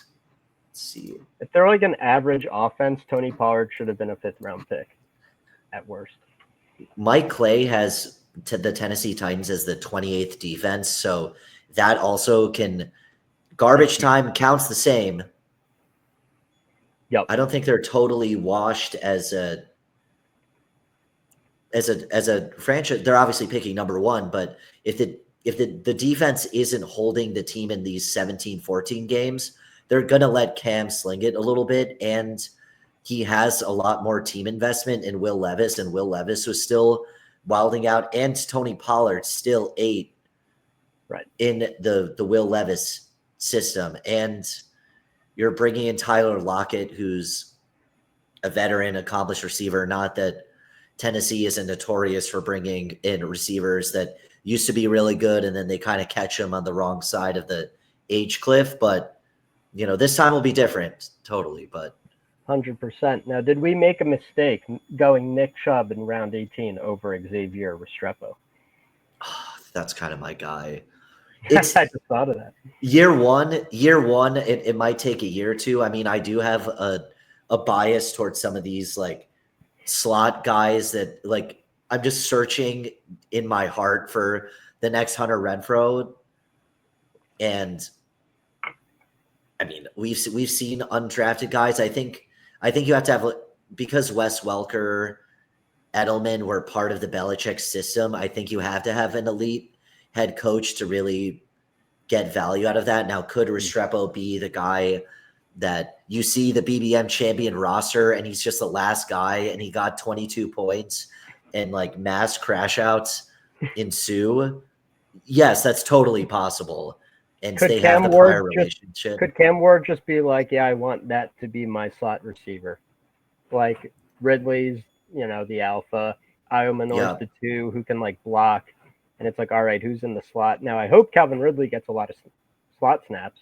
But like if he's playing more outside and it's like, who's the slot? I'm like, I don't know, maybe before I take Restrepo, we get some like off-season reports, but it would be very logical if it's August. It's like, yeah, Cam Ward's locked onto Restrepo and he's catching everything. Because they have that relationship, that makes sense. He's probably maybe a Lockett injury away from getting real opportunity, because the slow bet is, I mean, obviously the entire NFL passed on him 7 times. That is damning, but he did set Miami records. A lot of these Cam Ward, very questionable 50-50 throws are to Restrepo, and it is odd that Arroyo is a much better athlete than Restrepo. Not even worth the same like sentence, paragraph, page, chapter, and perhaps book in athleticism, but we're projecting super hard that Arroyo, who was really an afterthought in that Miami offense, versus Restrepo was the guy. And we had was his name Sam Brown in Miami. He was also a transfer from Houston, and he played in the same offense as Matthew Golden, and Sam Brown outproduced Matthew Golden to Houston. Restrepo outproduced Sam Brown at Houston, or at Sam Brown at Miami. So then, if you want to run that Cope transitive analysis, you could get there. I mean, crazier stuff has happened. I mean, I at one point glazed UCLA Kyle Phillips, another Tennessee slot receiver with some nice highlights and some questionable NFL traits. But, you know, I'm willing to get hurt again. But Nick Chubb could just walk into goal line work at the Bears. And who's your favorite guy that you've ever glazed that you look back and you're like, why did I think that was going to be a thing? Ooh, I'll have to think. Let me get back to you on that. I'm gonna think next episode. That is, we'll lock in on that. For me, I'm trying to not pick a Michigan alum because that's such a cliche. Not pick Mason. Yeah, Mason. I mean, if you want to put Donovan Edwards, Jets, and Breece Hall's, if Breece Hall gets traded and you just run Braylon Allen and Donovan Edwards, it's like not a bad backfield, but they'd have to. I think Breece Hall's absolute downside is almost. Well, being hurt, obviously, but his downside might almost be staying in New York, but there are only so many mouths to feed, and someone has to get that ball. I do like Mason Taylor, for example, because there's such little target competition, but the second highest target earner in that New York offense could easily be Breece Hall, because could Breece Hall be like the league leader in targets per route run for running backs? He could be because up there. Justin Fields has a real you wouldn't think Justin Fields checks down a lot because he scrambles a lot. He has a really high check down rate too. That's what I like about the upside here of this group. We might, because you can never have everything in these drafts. It would have been nice to have like one more. It's just how much do the Panthers love Chuba, because Rico is like a real talent, and Carolina's a much more favorable run environment, which is insane to say. Like in 9 months ago, like you're like Carolina is like a college football offense, but then Bryce actually like isn't bad, we think. Right. So they would probably split. We'll see. It's just if they go full Chuba, run Chuba 90% snap share, 80% snap share, then he's kind of cooked. Right. I like Taj as an upside. We kind of talked about it ad nauseum. And then Chubb could just get signed and go in like 120. Chubb is one like news article away from a 120 ADP. Yep. It's like last year, I had no Dobbins, and I was like, this guy's cooked. And I kind of think in some ways he was cooked. But clearly, I mean, there comes a point where it doesn't matter if a guy's cooked. And he wasn't as cooked as I thought he was. Like, he had more juice than I thought he would. At a certain point, if you just take a guy with a warm body and a pulse and you put him behind a good offensive line or in a high-scoring system, it doesn't matter if they're that good or not. Are they getting high-value touches? Are they getting goal line carries? Yep. Because usage is half the game, especially for running backs. And then the adage in some of the early football analytics work is that the offensive line creates the first like 3 to 4 yards, and it's up to the running back to create the rest. But if you're just kind of a plotter and you have a good offensive line, you can at least at 4 YPC, you could be Chase Brown and average 4.1 YPC. and you can still be, because he's in a good offense, he can still be viable.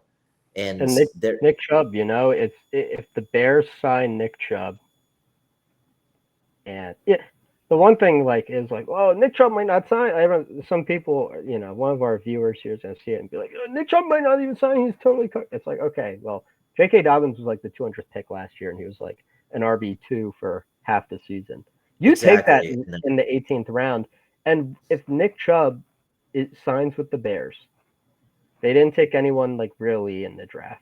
That I think I'm not really into the common on guy stuff. The more I look into it, seventh round it's just, we'll see it. You can't now. We'll see it. He has potential, but it's 7th round. I mean, he is a 7th round from Rutgers, though. 7th round from Rutgers is pretty good. He was going like RB11, I think RB9 at one point last year, maybe August. The Pacheco hype train was chewing pretty hard. That could be the case. So it's a bet, and you can't fear the zeros. Like, chances are who you're getting at 200 plus is going to do absolutely zip. Right. And that's we're fine. We're playing for $2 million here. We're not playing for 7 point like these running backs. I'm not playing for fucking 4.2 points from Keaton Mitchell. I'm not playing for 5, maybe a 52-yard rushing game from Miles Sanders. I guess Jaleel McLaughlin, if you just need points, is fine. But we already have points. We need guys who who could ever outscore Tony Pollard of these names, barring contingent upside. Nick Chubb is as good a bet if he goes to Chicago, because you're not gonna, if you're Ben Johnson and you're on, Caleb just threw to DJ Moore and he's tackled at the 2-yard line. Are you putting in DeAndre Swift or are you putting in Nick Chubb? Oh, DeAndre Swift is notoriously bad at the goal line. They started switching to Roshan, but Roshan's okay at the goal line. He's not an elite, and he's beatable. I was a big Roshan Glazer. He might be cooked though. His yards per carry last year, bro, are what? I'm telling you, they're low. You could take a guess. It's lower than what you would even think it would be. Yeah, he's kind of hit he's just a guy. I mean, it was worth it at the pick he was, because maybe he's overshadowed by Bijan at Texas, and we'll see. But he's definitely beatable, and they're as win now as you can get with the setup, and you're not running any tush push funny stuff with Caleb at the goal line. They just don't want to do that, and you can't have multiple. You can't have just only pass concepts at the goal line. That's just not a sustainable strategy. Now they could run some Luther Burden in this Debo role, but Ben Johnson isn't he hasn't gone full Shanahan, so to speak. I mean, he'll Luther Burden, but I don't think Luther's not a big enough guy to be he's not in Nick Chubb's territory. That's almost more of a DeAndre Swift concern than anything. He'll still slam David Montgomery up the gut on the 1-yard line on 1st down or 2nd down. One time they just be all right, let's try the brute force way.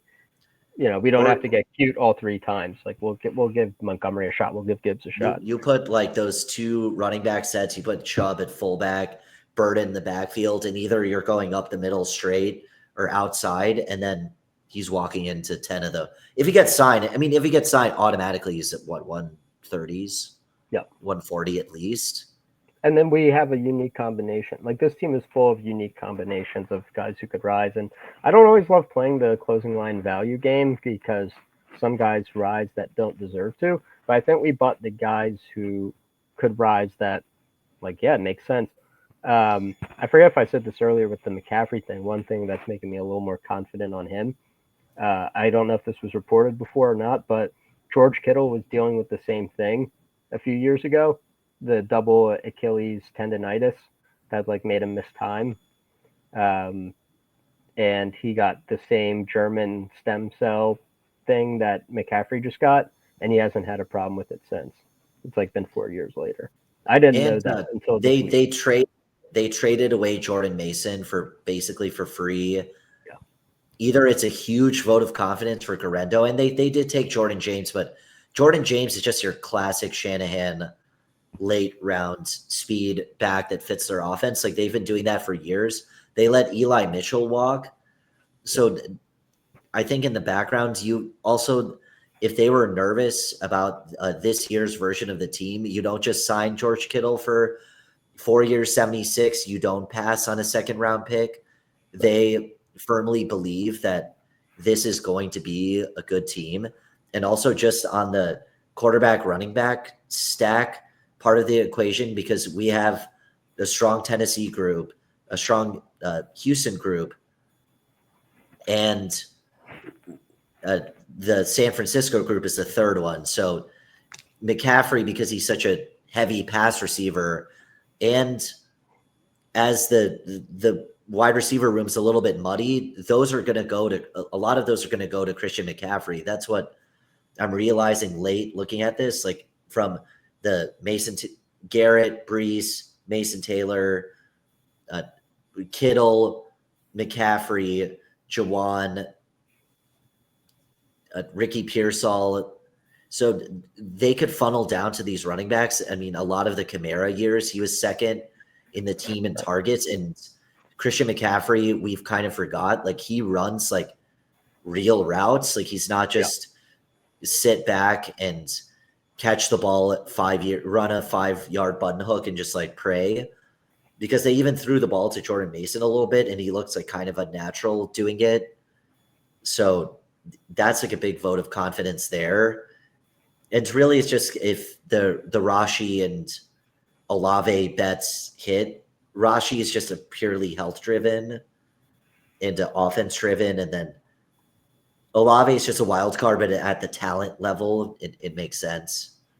100%. It's and my like mantra. I'm not the one who coined this, but other people have. But you draft like you're right, and if you're right, now that doesn't mean that guys can't get hurt for a couple weeks. I don't mind drafting around that a little bit. That's just being realistic. But like assuming that these guys play like we think they can, like Nico Collins, like I thought when I was doing like my initial rankings, Nico Collins was like my 104, like coming into best ball season. Like he could easily be a top 3-4 wide receiver, like in real life from the numbers, because it was such a down year and he was hurt that and he was still putting up like 140, 150 burgers.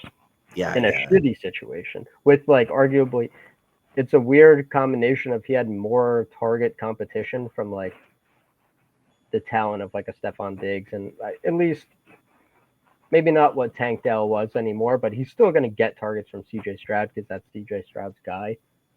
He might be in a more functional system now with easier target competition potentially, and that's just like wheels up for like a 1,500-yard year. Maybe. And there's enough hierarchy there. Like on the sort of the target share hierarchy debate. Like if it's just like Nico Collins and complete scrubs, then they can run 2-3 guys exclusively to take him away and say, you know what, beat us Dalton Schultz one-on-one, beat us John Mechie, Xavier Hutchinson one-on-one. And yes, he'll get 45, 50% of the targets, but the efficiency will go down. I think that it's a really good setup for him because there's enough behind him that you have to take Christian Kirk seriously. You have to take Higgins seriously, Noel seriously, Mixon coming out of the backfield. But it's still a hierarchy where Nico is still the man. He's still going to get 35, probably 30% of the targets. And there's enough of a threat that you can't just hard double team him, Calvin Johnson style, and he'll still cook. So yeah, he missed like a month of the season dealing with the hamstring thing. And usually guys might come back from a hamstring. Like he came back from the hamstring, had like a little bit of a slow recovery, but not like too bad. Like 2 weeks off the hamstring, 92-1, 119 yards. Then like a little bit of a lull in December as the Texans completely cratered. I can't really blame him for that. Then in the playoffs, beat the Chargers with 122 yards and a touchdown, and then had another 81 yards against the Chiefs. It's like, and before the hamstring, when things were like a little bit more functional for that offense, 151 yards and a touchdown, 78 and a touchdown, 135 and a touchdown, 117 yards. Like, yeah, and this is in it's just a like monster. Stroud has cooked that side of the coin as well. And hamstrings from a performance standpoint, it's one of those that you're not quite yourself, but you don't really feel it. Like you're good enough to play, but you're not good enough to be 100%. And Nico Collins, I believe, is mid-20s. He's still a young guy, and there's still room for growth, especially at 111 overall. We were taking Drake London with the hopes of a quarterback 11, or Marvin Harrison just showed up with high draft capital as a rookie wide receiver with unprecedented expectations. So to get a Nico Collins level talent is pretty wild. And with the additions, we've seen Jefferson thrive with Jordan Addison. We've seen Jamar Chase thrive with T. Higgins. So there's enough of a back end infrastructure, and CJ Stroud can throw the ball. Like, can he navigate the chaos of being under pressure like a Patrick Mahomes or Josh Allen, Lamar? We'll see, but it's enough for our fantasy teams. And now I'm just looking at this. Even in the Nico Collins down bad year, he still put up 1,000. Yeah, he missed a month, and the system sucked, and he had 1,007. And that's and that includes like the partial games. Mm-hmm. That's unreal. Yeah, no, catch percent. He didn't have any unsustainable catch percentage numbers. Wow. He feels so live for 1,400 yards and like 9 touchdowns. If he's like the 105 next year, would anyone be surprised? No. Or 104? If he was the 105 this year and that was the price I had to pay to get him, I would pay it to just, draft all these teams. I got to have some. He's worth it. And then, rounded out the tight end room with a couple just nice picks. Hawkinson and Njoku both have ceiling, both have, especially Hawkinson, has a nice floor. So you don't ever feel like you're going to have like a 2.3-point week at tight end, come like as a total outcome. You're always going to have a reasonable score with this room. And these are talent plays. Yeah. TJ Hawkinson will be 28 during the season, which for a tight end is quite young. Yeah. He was, I believe, his first year off the ACL, and he came in mid-season, and he still was able to produce somewhat decently. Yeah. Tight end is a very quarterback-dependent position, meaning that if the quarterback loves tight ends, that he'll favor that. So from back in the Michigan days, J.J. McCarthy relied heavily on Colson Loveland, and Colson was the best player on the team in the receiving room, but it shows that he'll at least look to the middle of the field, look to tight end. And as a more inexperienced player, he'll definitely look at Hawkinson's direction, given his talent level and his experience. And Hawkinson has done it before, and still a former top 10 pick, 28 years old, comfortable offensive environment. And Njoku does have the Fannin threat, but Fannin also is a good blocker, and the second guys don't always take away from that. And at his price, 134, his history that at one time he was Jonnu Smith before Jonnu Smith. So, and the downside tank case, well, he could be a trade candidate. They'll probably let him go after the season, but with Joe Flacco, those early weeks, he could easily be a top 10 tight end to start the year, if not higher. Mind if I read you some of his game logs with Flacco and Winston over the last 2 years, Njoku? Yeah, dude. Go for it. 134 yards, 44 yards and a touchdown, 104 yards and a touchdown, 91 yards and 2 touchdowns. That was the Flacco. Then with Jameis.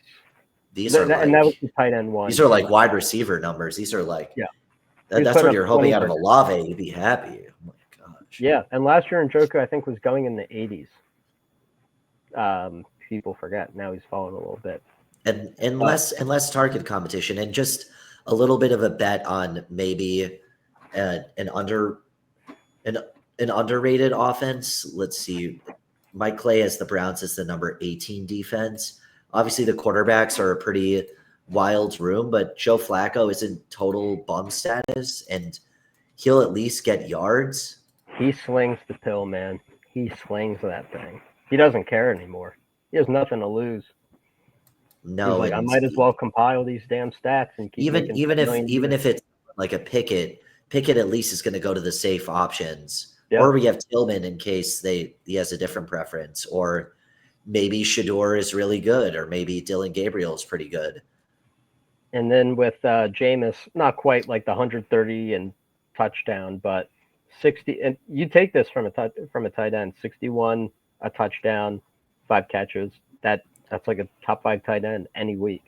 And Um, the spike week potential, I think that's kind of the part, because with the early, most people watching are early first year, second year, and the translation of using the season long or dynasty mentality to best ball, like you're shooting for that high end upside. They're definitely safer players on a week to week basis, but this isn't your real team where you have to start him every week. He's just a second guy, and you're hoping for the spike weeks, especially in the playoffs.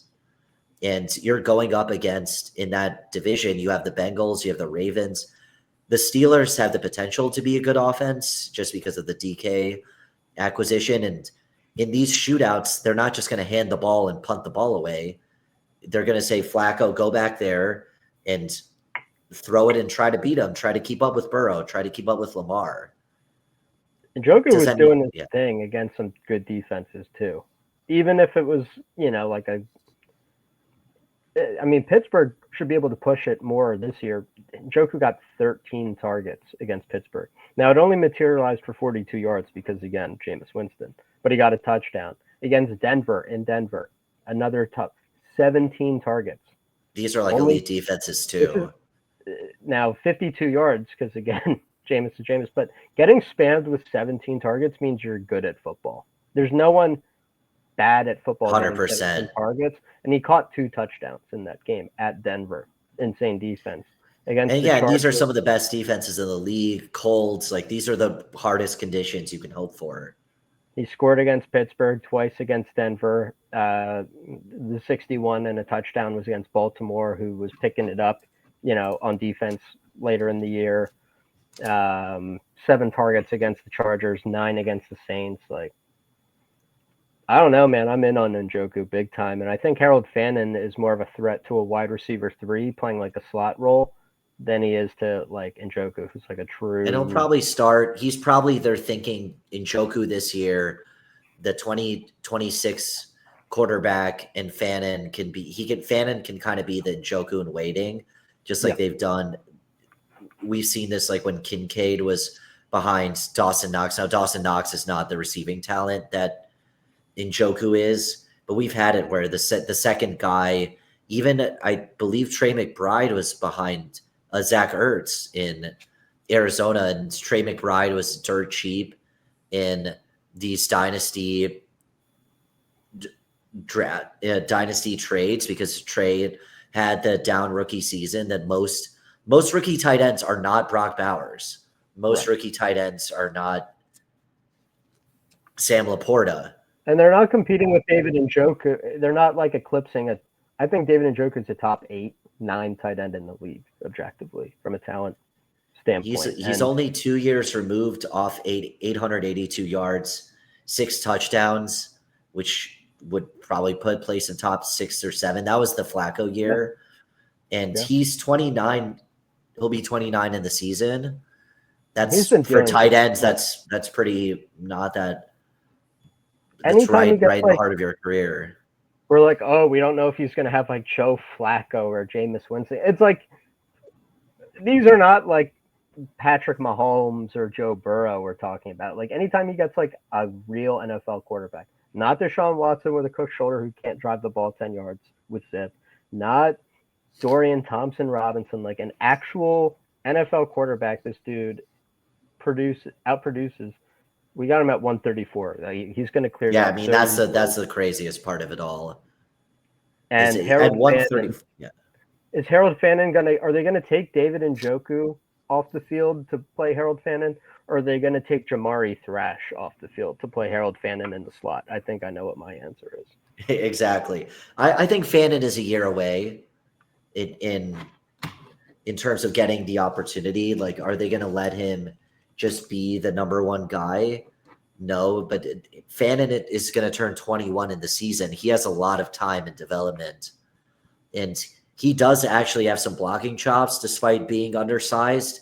He was rated a 75 in PFF run blocking in college, which that's serviceable enough, and no one really thinks of Njoku as a pristine blocker. I could look up his grade, but no one really thinks of him like that. So he definitely has the opportunity to cook. And some of these lower tier teams, they're not as bad as you think, especially you can still put up yards and not like win games. You could be the 20th offense and still in the 31st defense and still go 6-11, and the world knows you stink, but the numbers are the numbers. Adam Thielen was part of the championship winning roster, and when you're at this level of the draft, you're hunting for these. Because what was Adam Thielen? He was a target hog on a bad team, Right? And that's what you're searching for in Tillman, in Njoku. The ball's got to go somewhere. And exactly. So often the difference between like the 31st offense and the 21st, you can live with the 20 pieces of the 21st. 31st is rough, but at the end of the day, the difference is like a quarterback who probably doesn't belong in the NFL versus one that does. And the reality of the situation is Deshaun Watson not only lost all his confidence, but even more importantly, after his 2023 shoulder injury, if you watch the games, he literally could not drive a football with zip past the first down marker. It's crazy. You can't win that way. It could be injury. We don't know necessarily the reason, but the decision making, the zip, they were so down bad. And the other thing to keep in mind too is that the teams that are picking like first overall, they don't always pick first. Like there's movement between. There are some teams that are like perpetually bad, but like the Colts are 14th, or picked 14th this year. Like the Titans haven't had the number one pick in a while that I can remember. The Browns have always been around, but there is movement and change. Like just because the Titans picked one doesn't mean they're going to pick one next year. Same with some of the other teams at the bottom. And I happen to, from a value standpoint, I actually thought that the Browns and the Jags, I think they did what both sides needed. The Jags were chasing blue chip talent. The Browns need overall talent because the Browns don't have their Trevor Lawrence. So I think it's actually going to be a win-win. In that case, the Browns add some draft capital to go maybe get Arch Manning next year or something. Exactly.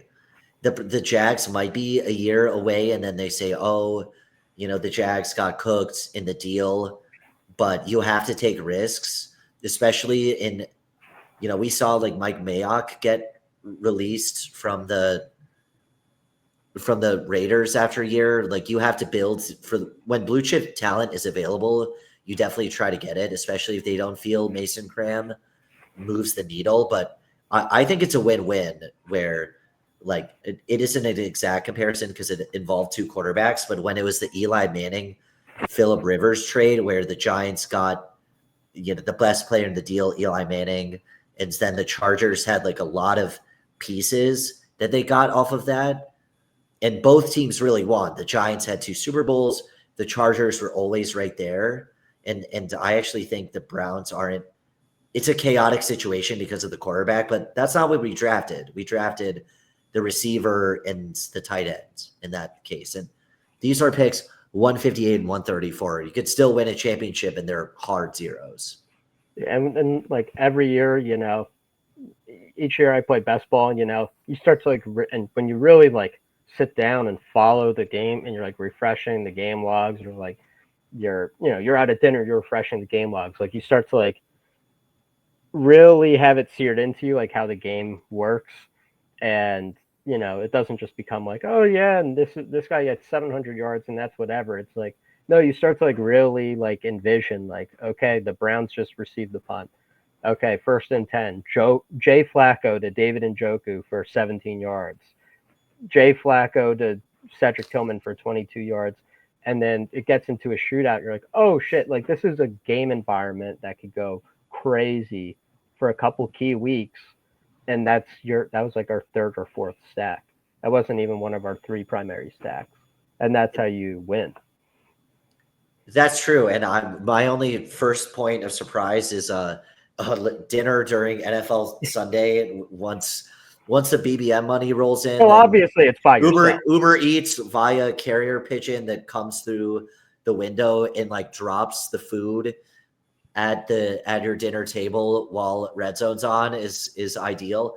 And it's a weekly game. These things are up and down.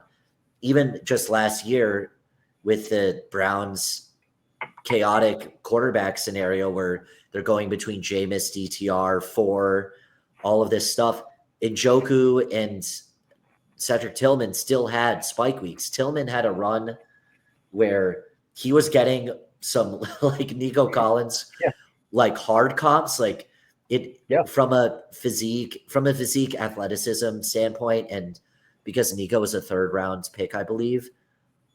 It actually is kind of a solid comparison, but from that standpoint, obviously he's got to prove it. Like, come on, but like Nico took like some crazy leaps in route running and stuff, but like the physical tools are there to become a guy who approaches 1,000 yards with some nice touchdown numbers and most importantly, nice spikes. That's really what we're hunting for, is like who can hit my lineup and give me points over a replacement score. Yeah, until Tillman's 25, he's got room. They didn't invest anything in that position, to my knowledge. No, he is the wide receiver too. No two ways about it. Yeah, and Jerry Jeudy isn't going to be a hard, like Garrett Wilson type of alpha receiver where he's taking like all of the targets. Like it's going to be some tier of a distribution. Right. And Cedric Tillman is good enough in his own right to command targets away from Jeudy. He can command like 8 or 9 targets, and they're good deep targets.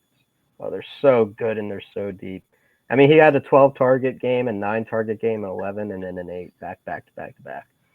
Yeah, and then the concussions hit, and that's what scares the community. But I think it's a really good value. And then I'm looking. Well, Amari is such a news oriented pick, and because he didn't immediately just blow up with the Bills, like that's causing crash outs. But at 162, it's just free money, and there are teams with needs. And in this modern NFL, there's more trades and late round signings. Like there's enough maneuvering. Some of these RBs receivers could definitely move one way or another. Like Amari could be the fill for someone who moves off of a team as well, but Cowboys, Raiders, his old teams could certainly be in play. He was at a draft party with the Raiders, like at Max Crosby's house on draft day. Wow. Like he's tapped in, and they have the cap. Each of those teams has the cap space for the 1 year, $15 million deal that's loading. I just need to put it on the record because I keep saying the Amari spiel, but it's got to be on wax, on the record. And I did this 2 years ago. Signing, pens out. It's in ink. Yeah, it's on the paper now, the digital, whichever, who cares about like texting people or, if it's not on social media or it's not on YouTube, you didn't say it doesn't exist and you don't exist. No, so, private conversations are fake. Social media is real.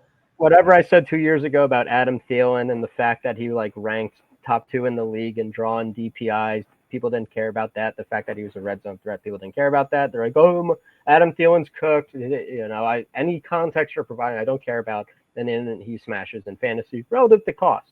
We're not talking about Adam Thielen like having to have paid off the 80th pick. He was like the 180th, which is what we got. We got Amari at 182 in this draft.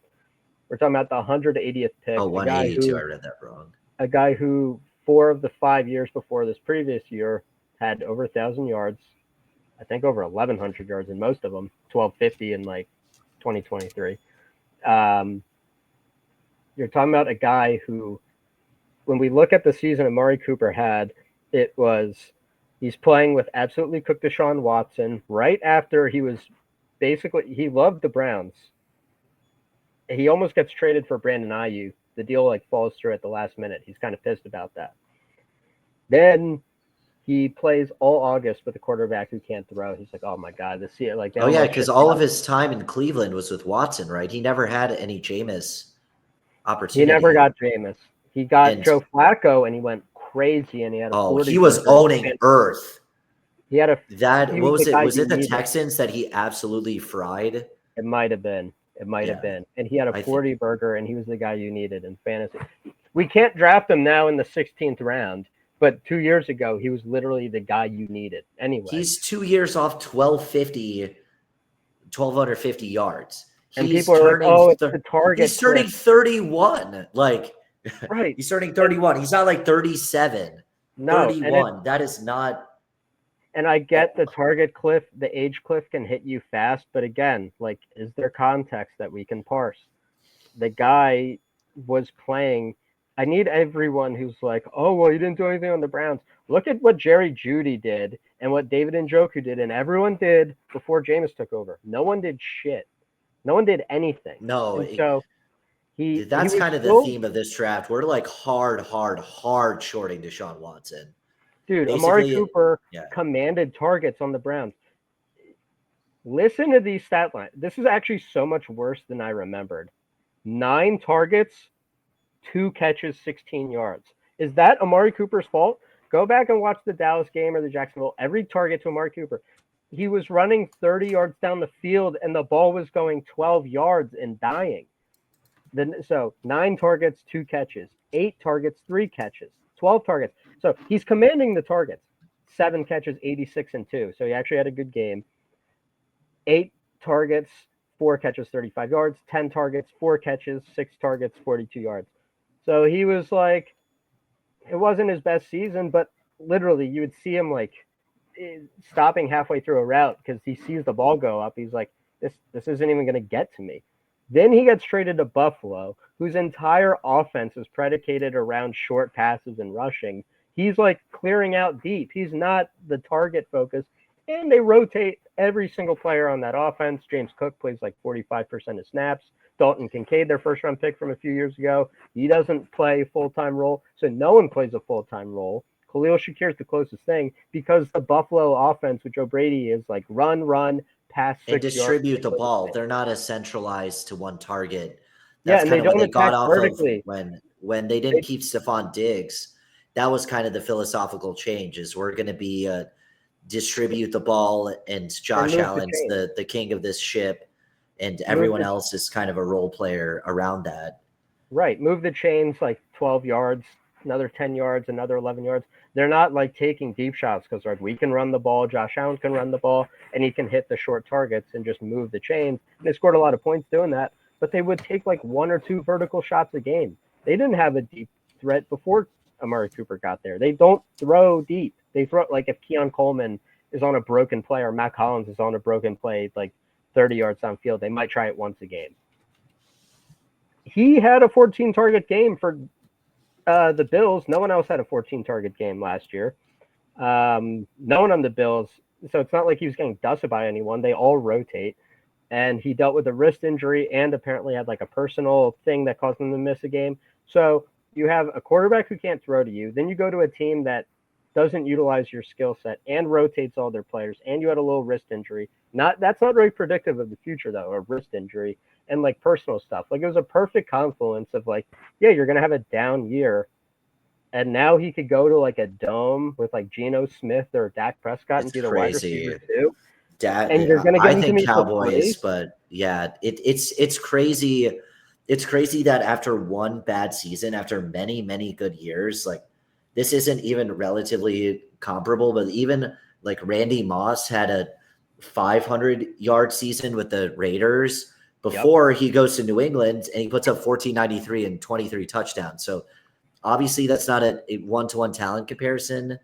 Amari Cooper was number 4 in Mike Evans's class when Mike Evans went 7. So he's obviously a very talented person. He's had the these history of receivers, success. Yeah.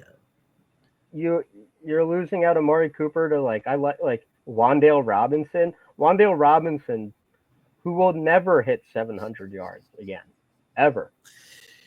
And you don't get the spike weeks either. It's insane. Wandale weighs like a solid 175. There's Amari just Cooper, no way. It's Amari it's it's Cooper's outrageous. Amari Cooper's horrible, unforgivable year was 550-4. Yoshiva, his worst unforgivable year that he could, I would argue, reasonably, could only go up from. I mean, the opportunity cost is A.D. Mitchell, who might never hit that. Maybe he does. Yoshivas, is he ever going to hit 550 year in, year out? I don't even think he hit it last year. And he was the guy at the wide receiver 3. I don't even think he hit 547 yards. No, he didn't. Because wide receivers are so valued in best ball, around what spot does let's say wide receiver 25, 26 get drafted? 50, even earlier, 45? Probably 45. Yeah. Maybe full. Yeah, maybe 45. 45. So these are before last year, and he's 31. So he's not old. He's on the older side, but he's Mike Evans's class. Yeah. So in the past 6 years before last year, Amari Cooper was wide receiver 19, 7, 19, 26, 8, 16.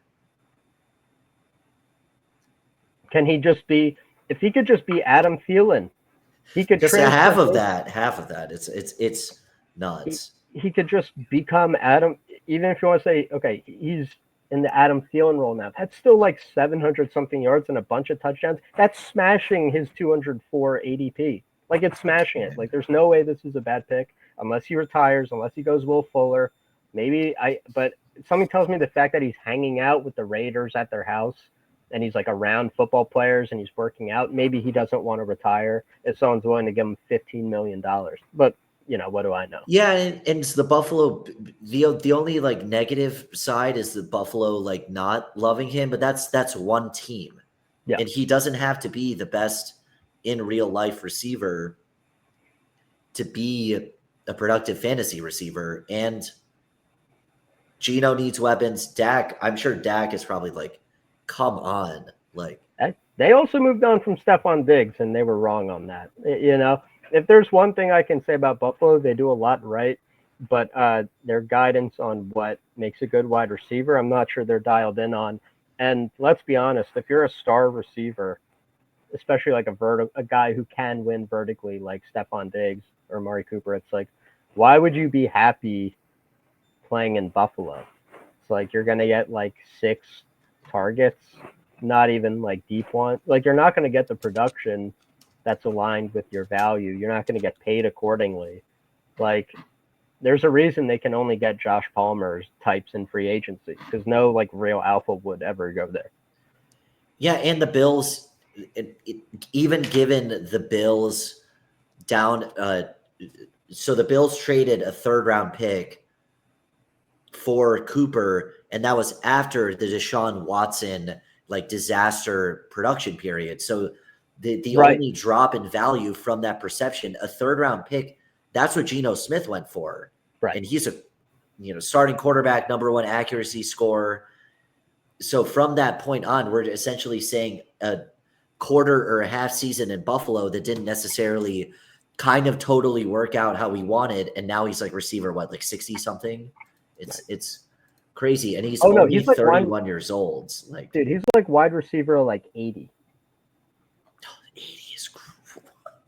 Whatever. Let him bring in the cash. Send the trucks over.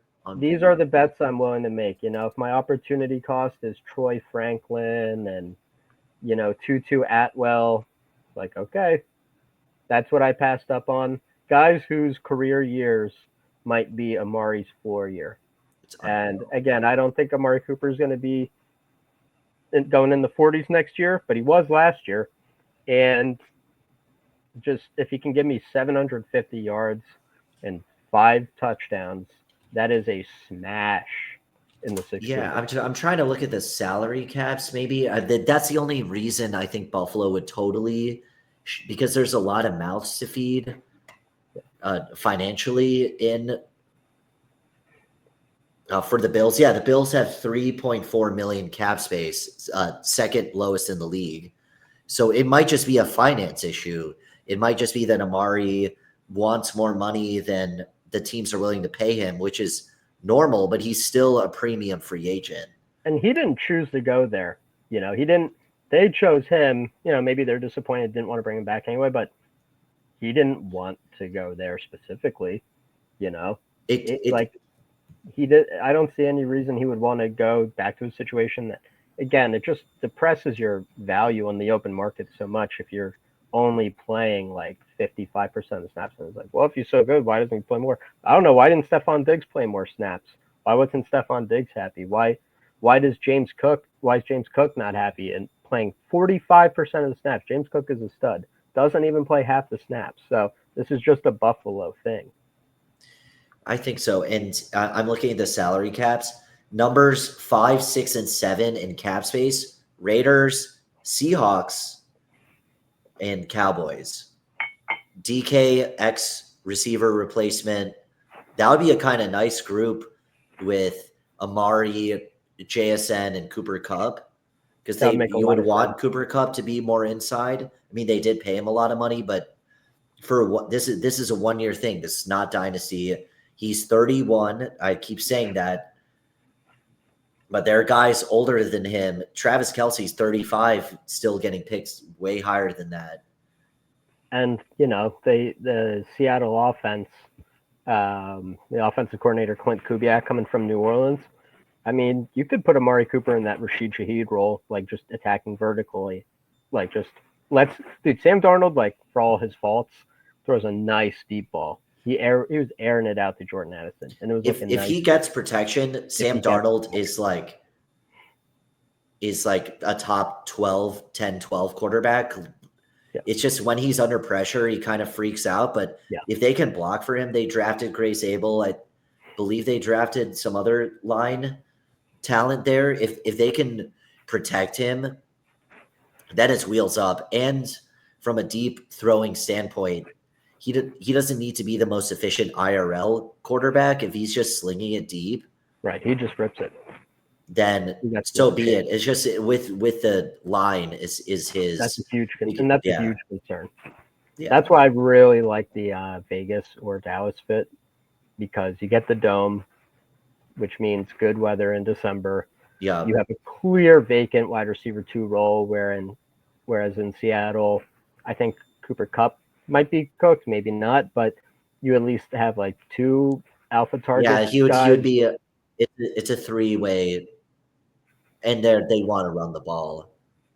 Whereas, like, do you want to compete for targets or routes with like Cooper Kupp or like Jalen Tolbert, or I like Jack Bech, but like rookie Jack Bech, or really Trey Tucker, because like Jack Bech might like play more in line and in the slot and stuff. So. Yeah, and the other thing, Amari Cooper is also a very spike week throughout his career. He's been a very spike week player, right, as well, and that's what's made him attractive, historically in best ball, because that's what you're chasing, especially when he's not your wide receiver 1. Like he's wide receiver like 7, 8.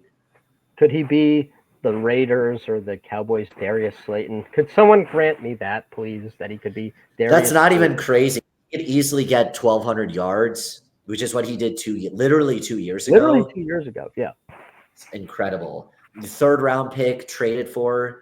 I mean, in Dynasty, it was the Amari Cooper owner was like 1st round pick or have a nice day. Yeah, and that fall is just instant right away. It's and he has no.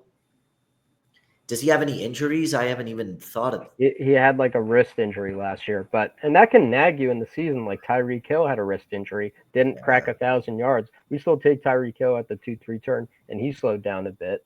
But he at least had a good system and was getting the routes. It's just the anti-Amari stuff. It's just box score watching and revisionist history. And when you really boil down. Well, like box what score happened. only 1 year watching. That's like some TikTok brain-esque analysis because it's been like anecdotally, like in other sports, for example, in baseball, like you could be a 5, 6, 7 WAR guy, which is like the equivalent of like basically Amari Cooper baseball edition could still get a big multi-year 5, 6, 7 year contract based on what they did 2 years ago. But in the NFL, somehow after 1 year, this guy is like permanently doomed to be a scrub, which is outrageous. And you just look on it in summer, it'll be July.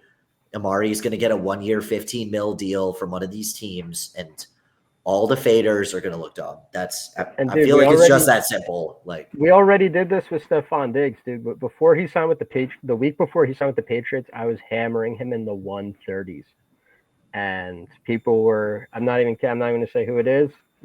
Shout out to him. But he was saying that. yeah, we won't be on the attack until the follower count goes up. Then it's battles. Yeah, not until I'm on the record being right about one thing. But yeah, exactly. So we're gonna have to the wait a few logical months. fallacy that was applied was, well, Michael Gallup's already signed a contract and Stephon Diggs hasn't. It's like, we're all aware, right, that the older guys who have a pedigree can afford to wait later into Michael the Gallup, jeez. Like, if you're Michael Gallup or you're, Elijah Moore or Galloping the these other last play, guys, galloping the 0% advance rate. these guys, real shit.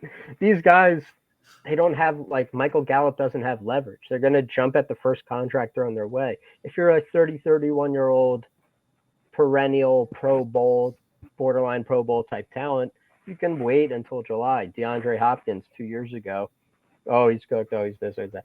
He signs with the Titans in July. The Will Levis, I don't know, what was that, Tannehill and Will Levis in 2023? Had 1,000 yards in Tennessee. Like, these guys, the fact that Amari Cooper hasn't signed yet and Keenan Allen hasn't signed yet doesn't mean anything to me. Literally nothing. And the same with Diggs. The season is between September and December. The temptation right now is you want to put that screenshot on X. You want everyone to glaze the roster, but you don't get paid for what your team looks like in May. You get paid for what your team does in September, October, November, December. And these things change. I think it's really cap motivated why he hasn't signed. I don't think it's a big sign that he's like a scrub. I just can't see that. I can't see in 2 months, barring an injury. And a wrist is a very logical reason for declining performance. And Amari maybe has had like not character concerns, but they're very light. Like this isn't an AB scenario. Right. So he sometimes like mopes around a little bit or seems that's a receiver tendencies, but that's he's not a quarterback, so charge it to the game. But yeah, I think it's a worthwhile shot. And again, I'm taking right now is a great time to buy either rookies you feel like they're going to go up. Maybe not too many of the rookies that are like really going to need camp reports, but like just like a talent bet that like if the contingency hits, like a Taj Brooks. Like Taj Brooks is round 18 today. We all know Taj Brooks is going to beat out Zach Moss and just inevitably be a 14th round pick. It's just that is just going to happen. You're still one Chase Brown injury or being mid away from Bengals. You don't have to be a good player. Right. It's just the depth, just the Bengals RB2 is going to be a 14th round pick at worst. Neck injury for Zach Moss. That is cooked. That's actually really sad. Like, but if we're just chasing the bag here, like Zach Moss like restructured his contract so he could stay in the NFL. It's not like he restructured it to like, oh, I'm doing my friends at the Bengals a solid because I'm still the man. It's like, respect to Zach Moss, put his body on the line.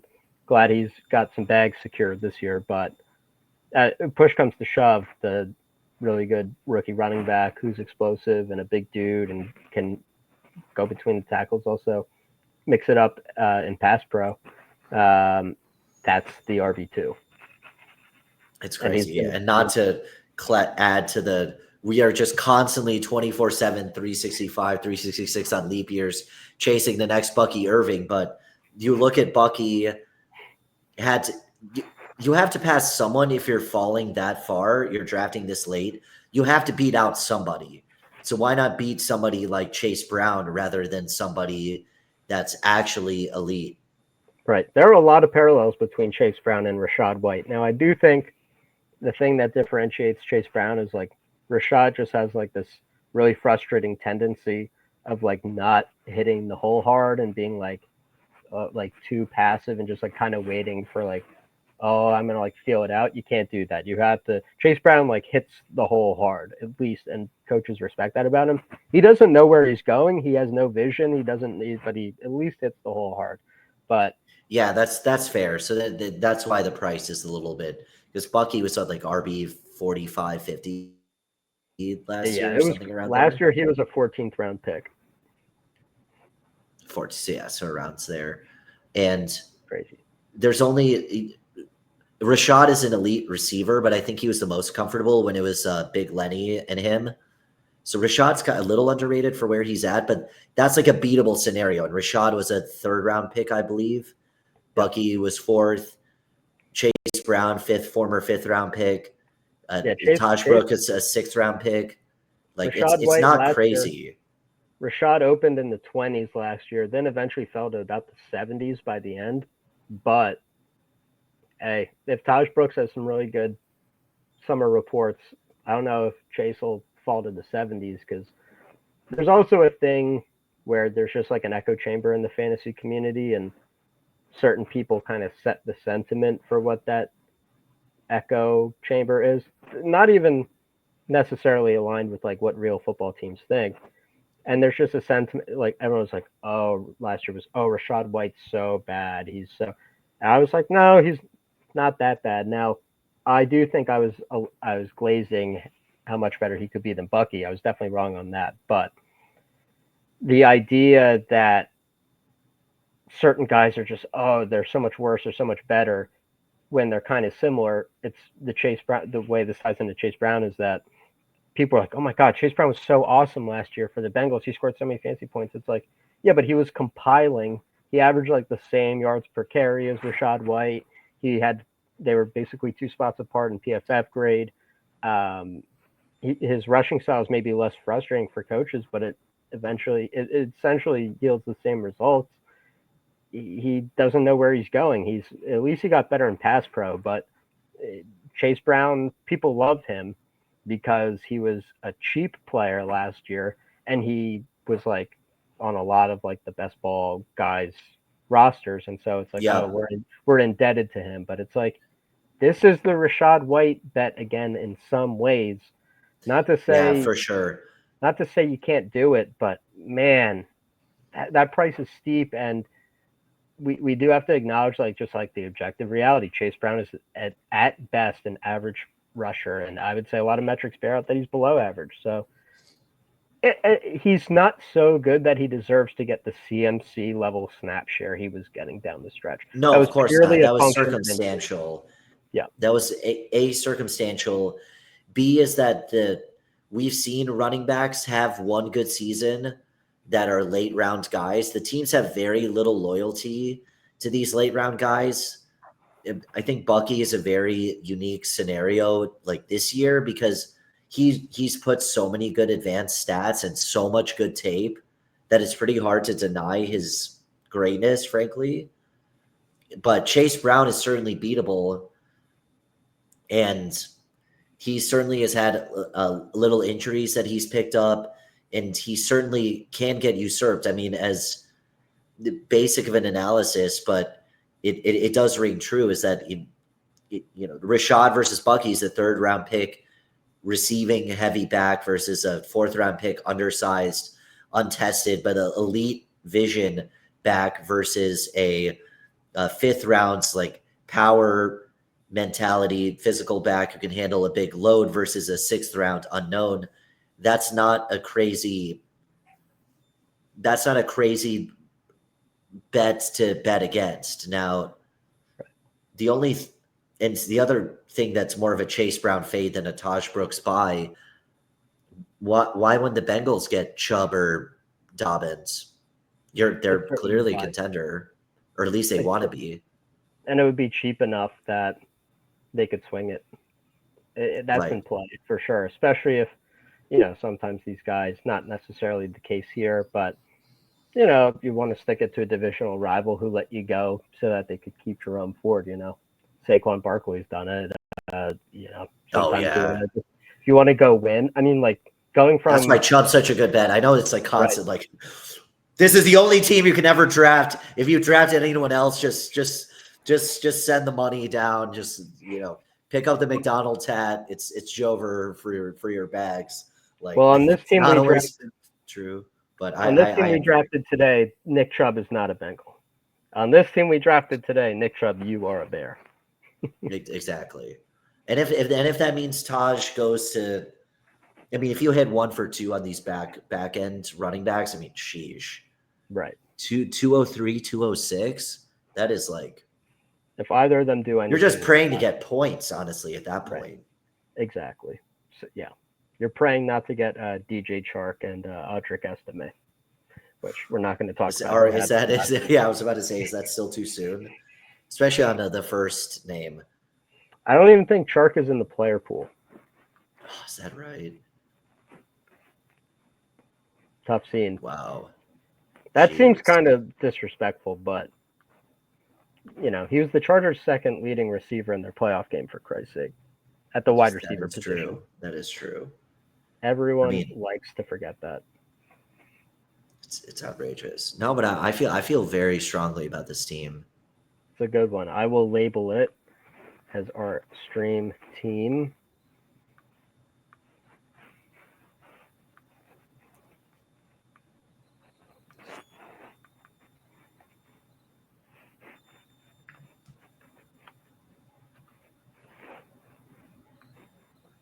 And now it is labeled, and we will remember it. We can also come back to the video to remember it, but Just imagine, especially because obviously, like you do, we do a lot of teams and stuff. Imagine that's the team and just the amount of you have like hours of self I mean, I think it's all truthful analysis, and you want to take the sides and the bull cases for these guys because these aren't like just season league type of teams, but I think it's a good setup. We only got sniped like a couple times, but that's going to happen like for the more first, second year. Like you can't just say like, oh, I took Rasheed Rice. Like I must get Mahomes or my team is cooked.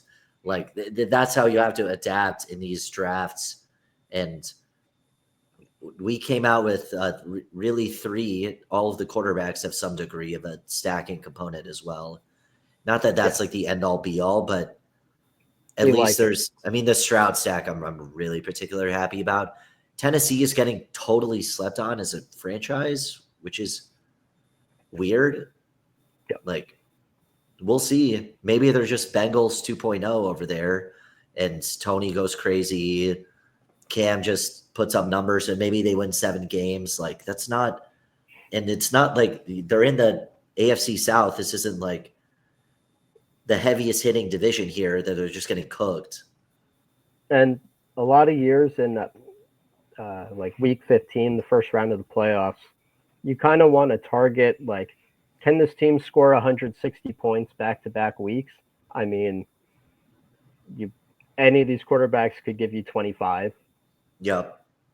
McCaffrey and CMC. Brees, one of them could go for 40, and they have in recent years. Like 2023, they each had like a 35, 40-point game in the playoff weeks, but they could combine for 50. That's 75. One of these other running backs give you 15. Pollard's had spike weeks for sure. But between your top 3 running backs and your quarterback, you could be at 90 already. Can you get 60 from 3 of your receivers? I mean, one of these guys could get 30. And then Hawkinson and Njoku could easily have 15. That's like 165, 170 right there. Like this is like a perfect team to go 160, 160 because not only do you have the running backs who can do it week after week, it's a little tougher to bet on that for receiver because there's just so much variance. But we have enough guys who can do it. Like all these guys can hit 20 points in a week. And looking at those receivers, all of those receivers could get 10, 15 targets a game, because that's how you get these audacious numbers. Obviously, you can get the 80-yard touchdown that happens. Like, that's just part of the game. But Ridley can easily get 10, 12, 15 target weeks, especially playoff time. Rashi definitely can, if he, assuming his legs are under him. Nico's Nico. Olave's gotten many games of these really big target shares, and that translates. Kirk can get it in that offense. Same with Tillman and Amari. These are easy volume getters.